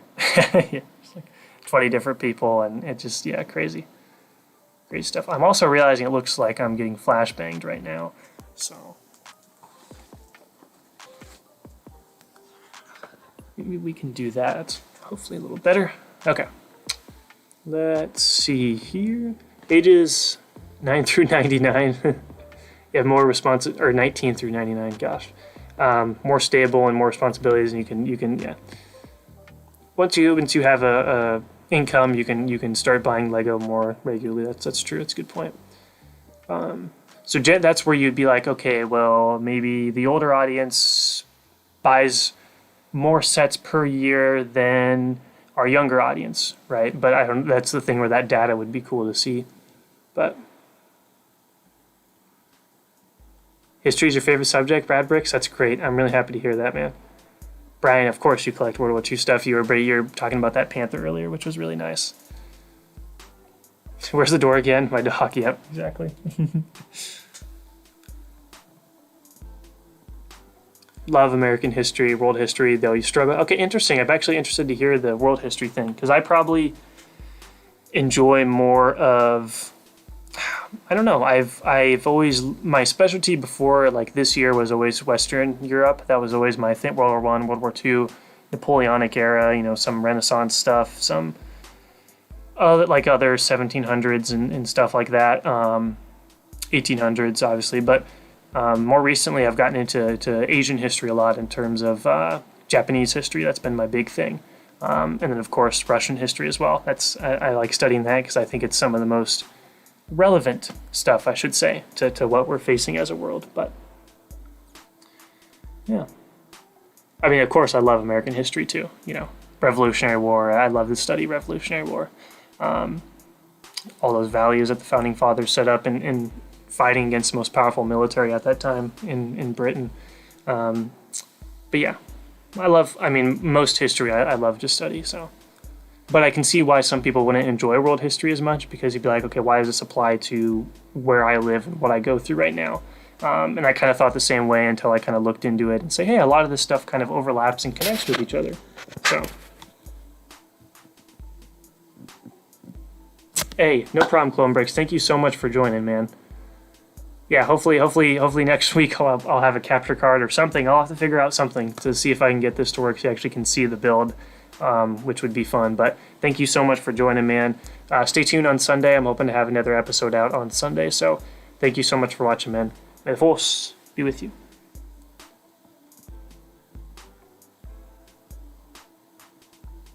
School would teach us about World War II. It is interesting that some subjects get touched on and some kind of don't, which is interesting.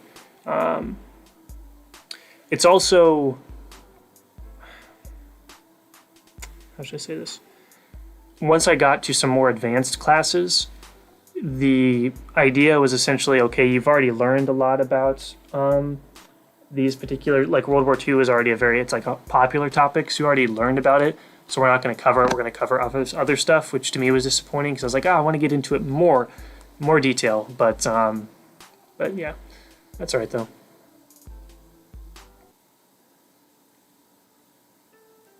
Love history, but hate Google Slides, PowerPoint, essay, and those things drag down history. It's true, man.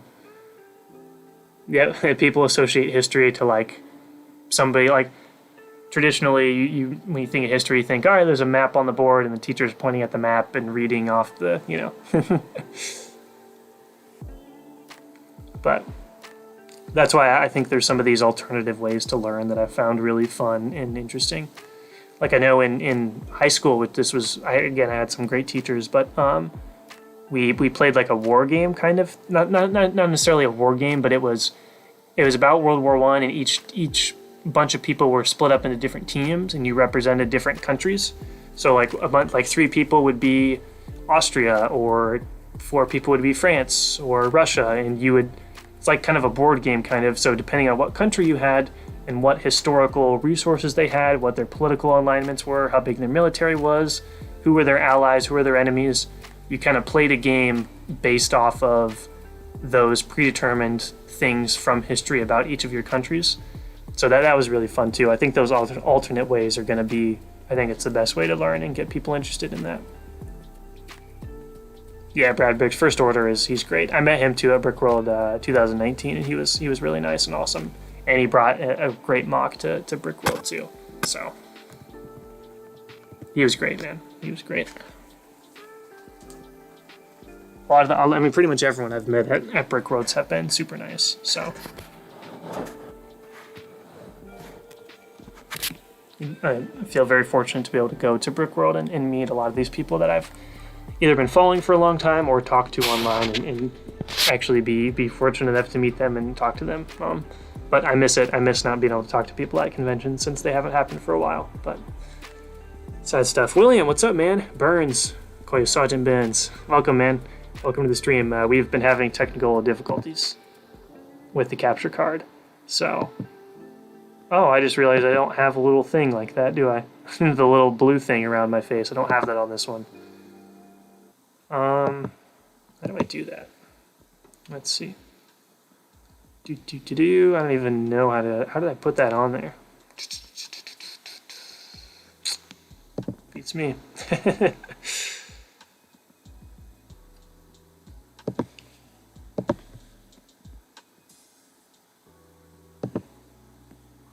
Window capture, text, oh, media source?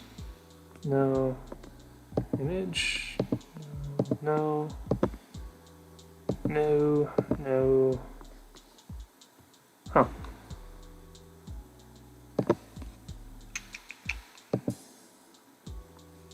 Scene? Beats me. Alright, anyway. But yeah, we've been having technical difficulties, so this has turned into a podcast, pretty much. What do you think of Coconut's new mock? I think it's going to be great. If you're talking about Kata Pneumonia, I think it's going to be... I'm glad he picked that. I'm glad he picked a planet that no one's done before.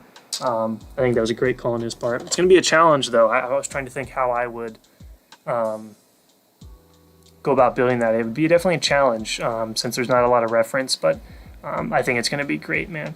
And his Venator, or his Acclimator, his Frigate's looking really good, too, but I think he's going to have a popular series with Kata Pneumonia, especially how much his channel has grown recently. I think that series is going to be really popular. I think he's going to have a great time with that. It's going to turn out great too. I know that. And Most Marvelous has had a challenge to build one 10 times better than Coconuts. So we're waiting to see how that plays out. We'll give a play-by-play once that starts, of course. At the Gulag. Yep, Genox. At the Gulag. We got to be careful. We got to be careful nowadays. But I would urge everybody to read that book, The Gulag Archipelago by Alexander Solzhenitsyn.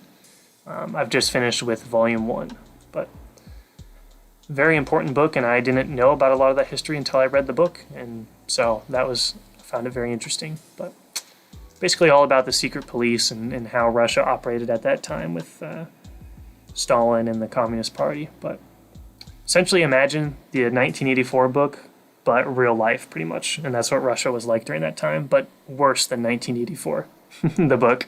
Worse than the 1984 book, but it happened in real life with Russia during that time. But crazy stuff, man. But can I pick up my dog? She, I think, is kind of back asleep, so. I think sometime, too, though, we should have a dog reveal. That'd be kind of fun. She's pretty cute. Good girl, too. All right. Have you seen Hitman's Bodyguard? So I saw the original one. Paul and I did watch that one.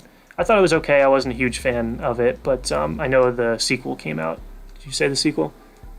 Thought it was pretty good. Going to see the sequel tomorrow. Let me know how the sequel is, because we've been debating going to check it out, but haven't decided yet if we're gonna check that one out.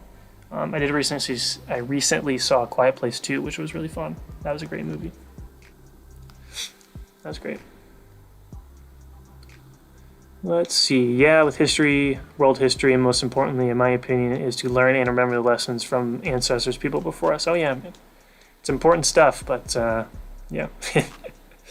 I've got pretty much my whole bookshelf right now is just, top shelf is the Star Wars books from the new canon stuff, and then the bottom shelf is starting with Waterloo, and some of those books going into World War II, Civil War, World War II, mostly World War II books is what my bookshelf is filled with at this point, but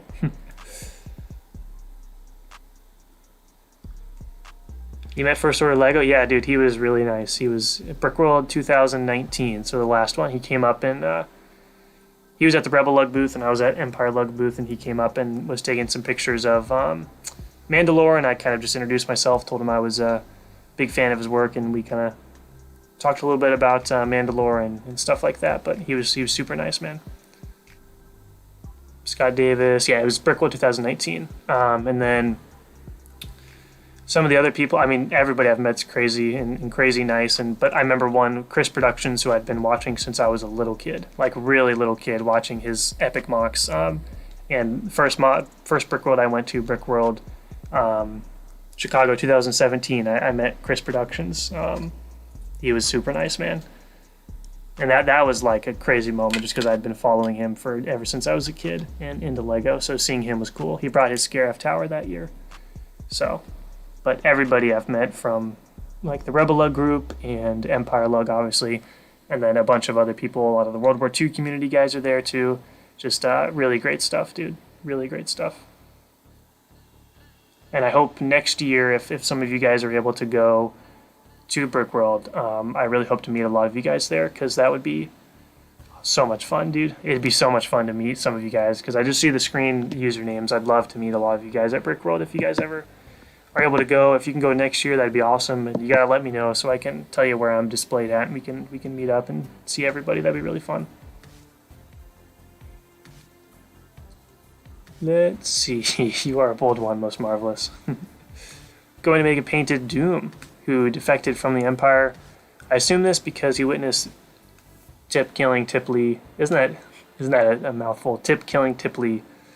So he would have some decent knowledge beforehand. That would be interesting. That's I guess the other thing with the Bad Batch is like, I want to see more clones and like defect clones that didn't go through with it.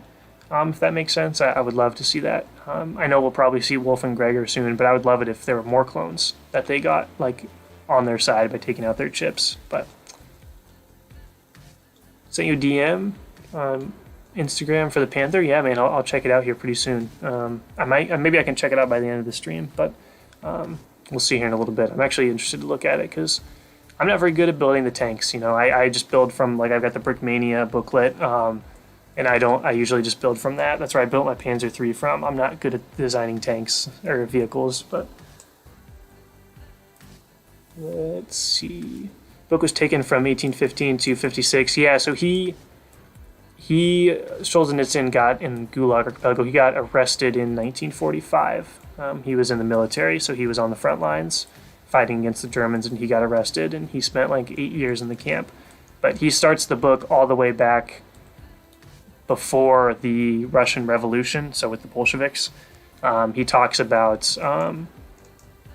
the revolution and how that came to be, and then the prison system under the Tsarist system, under the Tsar, which was before the Bolsheviks and communism and stuff. So he talks a little bit about, like, the first 90 pages are all about the prison system and the history of the Soviet prison system. So it starts off with the Tsar, and then it goes to Lenin and the Bolsheviks, and then it goes to Stalin and how the prison systems were under those 3 different government regimes and how they differed from each one. Still need to read 1984. Is it Barnes & Noble? I got it from, let me think.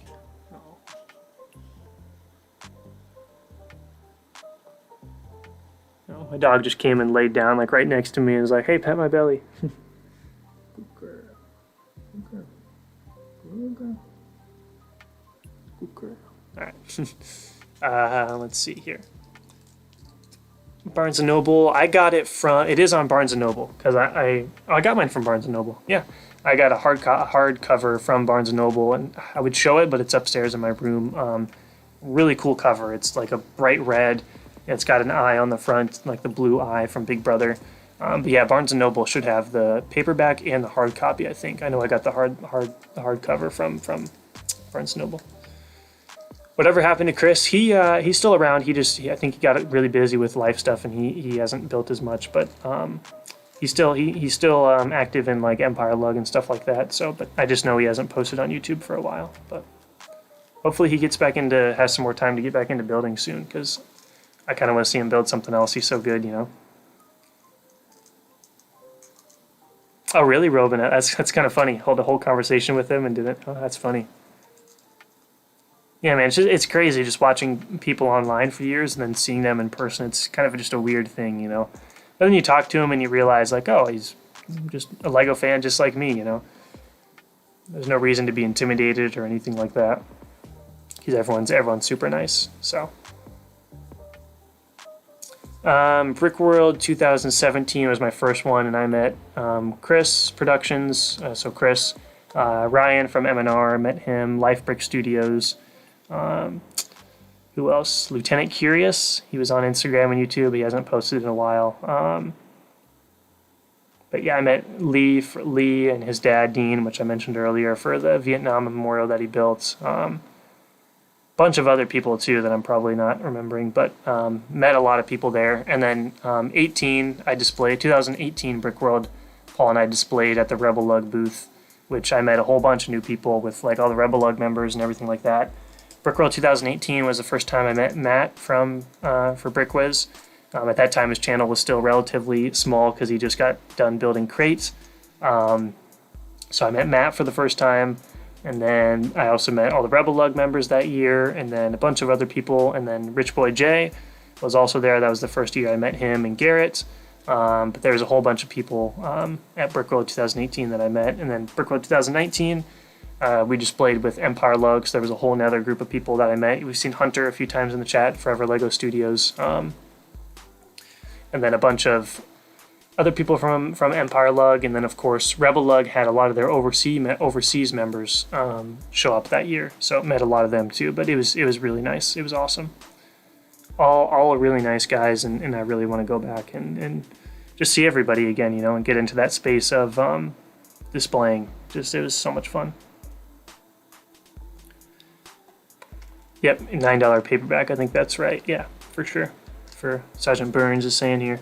Sergeant Burns is a character from Modern Warfare 3, so anytime I see somebody with the name Burns, I would just say Sergeant Burns. But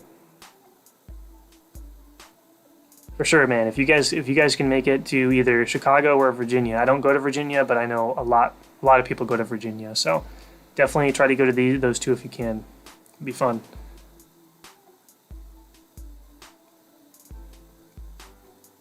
Plus, like if I did a live stream like from the hotel one night, and like a bunch of you guys showed up, so like you guys would be on stream and we could stream. It'd be kind of fun. Dooku-Jai lost from Barnes & Noble and forgot to finish it. Okay. Dooku-Jai Lost I thought was just an audiobook, but did they turn it into a paperback book? Because I thought it for a while it was just an audiobook. So I got the audiobook for Dooku-Jai Lost, which was really fun. It was good.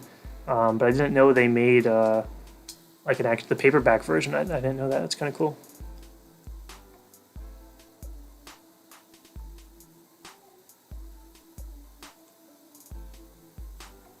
Hey Jam Studios, what's up, man?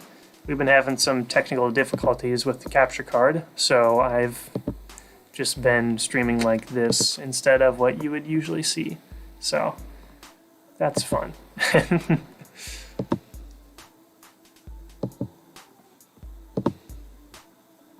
Oh wait, I think I found it. There we go. Oh, oops. Don't do that. There's a webcam. There it is. Been missing this the whole stream. But hopefully by next week I'll figure out what's going on with the capture card. Either it's not working and I can fix it, or it's completely broken and I have to buy a new one. Which would kind of suck because I'm pretty sure they're all very expensive. And I don't want to have to buy a new capture card, because that would suck. That would really suck. But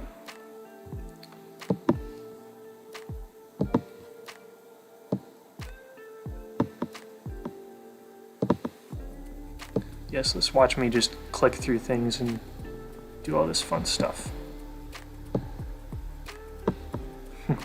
Okay, anyway, let's see. Jam, I I might try at the end, but essentially the webcam is the only thing right now, so I'm gonna have to like turn my computer, but I won't be able to see what I'm showing, so I'm gonna kind of have to just guess and like kind of try to show it. So maybe I'll try at the end, but I apologize for that, man.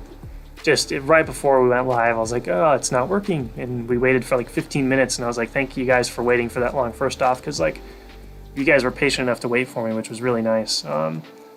And I was like, oh, this is not good. So I just went live and was like, all right, guys, here's what's going on. And I'm just going to talk because my capture card broke. So, yeah, maybe before I go, I'll try to flip it around and see it.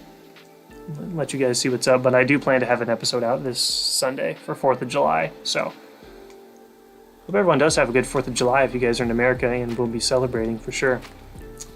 Remember what the day's for. Just that's all I would say. It's my remember what the day's for. You know, just that kind of cliche thing, but it's really true.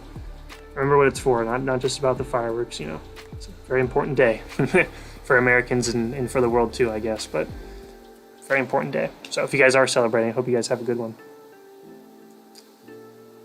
Hey, no problem, Sergeant. I'm just going to say Sergeant Burns. Hopefully that's cool with you. Thank you so much for joining, man. Hope you have a good rest of your weekend and a good week as well. So may the force be with you, my friend. May the force be with you, my friend. Yeah, Robinette. Yep, IBD definitely can, man, for sure. This year was going to be the first year we would have like had an Empire Lug and IBD at the same time, but of course it got canceled, so... But I think for Virginia, that's a thing. So yeah, definitely IBD is for sure. It's all under Empire Lug, so it's all going to be like one kind of big display. So definitely, man. I'm glad to hear you're going to Chicago next year. So I'll actually be able to meet you, which would be awesome. But it's such a fun time. So especially when you have kind of a group to display with, it makes it that much more fun. So hopefully, I don't think it'll get canceled next year. That would suck, but I'm excited for next year for it. So I'm glad you're able to go. Sweet. So we got one person. We got Robinette. He's gonna be there. So we got one person to meet. Sweet. Oh, thanks, Scott Davis. Nice. Oh, C-Bacon, you're gonna go to 22 as well? Well, there we go. We got 2 people now going to Chicago, Brickworld Chicago 2022. That's awesome. Robinette and C-Bacon, I will definitely meet you guys there. That'd be awesome. That'd be cool. That's awesome. I'm so excited. It's a year out, but I'm so excited. I got some big plans for it, for sure, man. Hey, Bjorn, what's up, man? Thanks for joining, dude. We already talked about Bad Batch, so we won't get back to it. Don't worry about it, man. You're good. We've had some technical difficulties, so I haven't been able to build this stream. I've just been sitting here talking, so... Thanks for stopping by, though, man. Hope you've been having a good week, and hope you have a good weekend as well, dude. Fireworks equal big fire. You plus fireworks equal big fire. Uh-oh. Take cover! Leo Gavin and Robin at meetup. There you go. Oh, Brian, that'd be sweet, dude. You got to make it if you can. Especially if you display, bring some of your tank designs, dude. That'd be cool. There's some World War II at Brick World, but there's really not a lot. Virginia is like the kind of big where they have a military section. Brick World doesn't have a ton of military stuff, so like if you did bring military stuff, that'd be really good and really fun to see. So if you do go, Brian, bring some of your military stuff and tanks. Scott Davis, you're gonna go too, most likely. There we go. This is awesome, dude. This is great. Robinette. So we got Robinette, C-Bacon, Brian's probably going to go, and Scott's probably going to go. See what I mean? Like, it'd be so cool just to meet everybody. You know what I mean? That'd be awesome. We all can meet each other. That'd be sweet. Oh, goodness. You're working on filler all day? I apologize, man. That's always a struggle. Like, literally just spending all day doing filler brick. But I feel your pain because I had to do that for so many mountains that I built for all the Brick Road projects. It was just like giant mountains, and I had to have so much filler brick. It was crazy. So I feel you, man.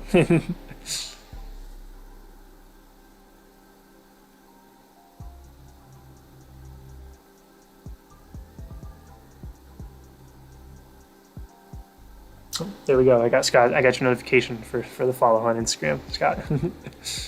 Really want to go to Chicago, but 17. Oh goodness. Yeah, you're not gonna want to drive 17 hours. I totally would, because it'd be worth it in my opinion. But yeah, if your parents are gonna drive, that's 17 hours is a long drive for. And they're like, what are we doing? We're going to a what? A Lego convention? But if your parents do go, they'll love it, because my family went. And they fell in love with it the first year too. They were like, they didn't know what it was all about. They're like, there's some sort of Lego convention. What's kind of going on here? And then they saw how cool all the display pieces were and stuff, and they fell in love with it too. So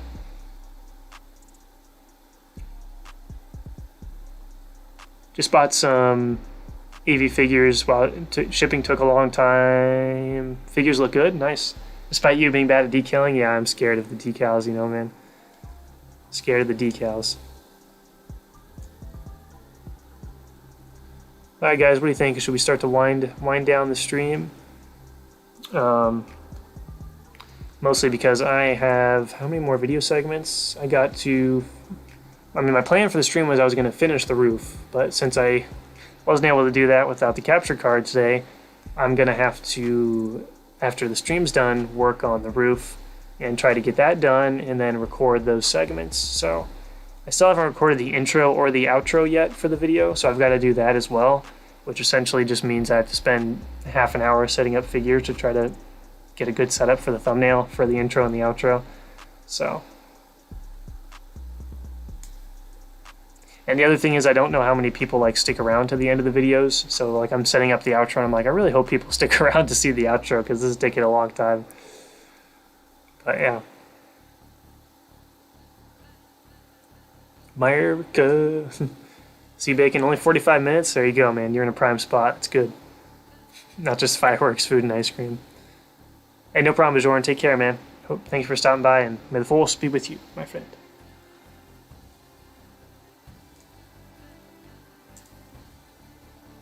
Yeah, parents are probably hard to convince glowing bricks for sure, man. But if they went, I think they would enjoy it for sure, dude.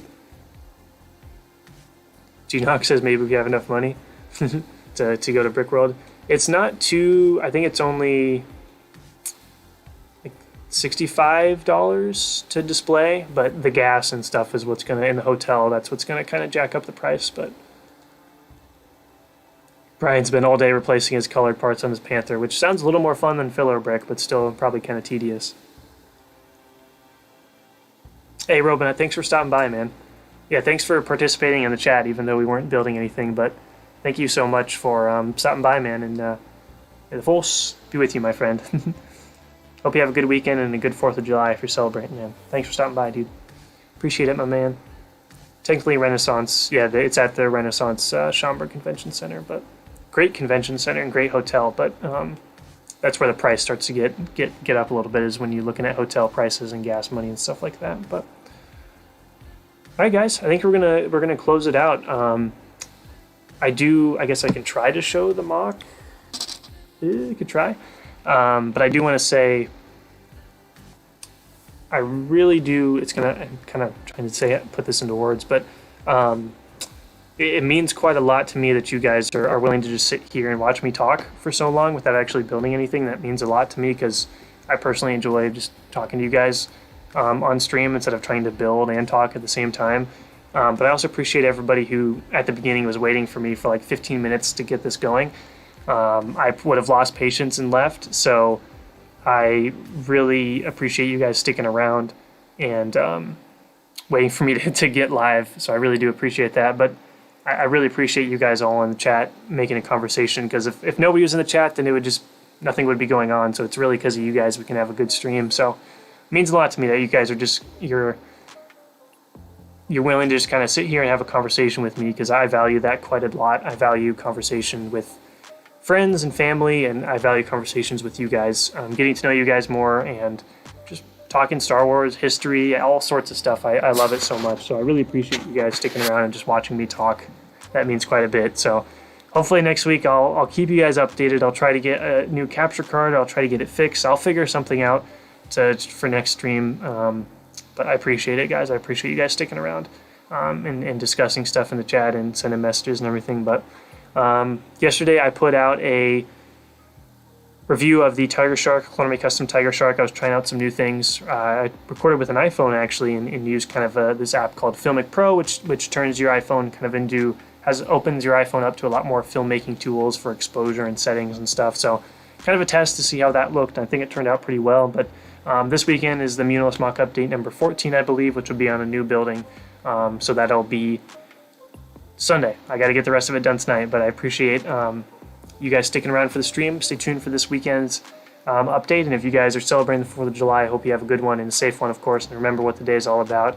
And the independence of America, that's what it's about, the Declaration of Independence, and it's a very important day in American history, so make sure you celebrate it for the right reasons and be safe. So I'm going to pick up this thing, and we're going to see if I can show you guys a little bit of the mock here. I have no idea if this is going to work or not, so I'll try. Let me enlarge this. Hey, it's me. Hey, what's up? Okay, let's see if I can try this here. This is going to be very interesting. Okay. Look at this webcam quality. Isn't this great? So yeah, this is the building that I am working on for this weekend. You saw the bottom of it, but I kind of worked on this top area, added in a new layer, and started on the roof. So that's what I'll be doing this weekend, or this weekend. That's what I'll be doing for the video this week. There was your shaky camera for to try to show you guys what I'm working on. But thank you guys so much for joining. We're going to close it out just like that. Huge shout out to everybody, as I said, for joining and talking. You guys are the best. So thank you guys so much for that. And as always, hope you guys have a great day, and may the force be with you always.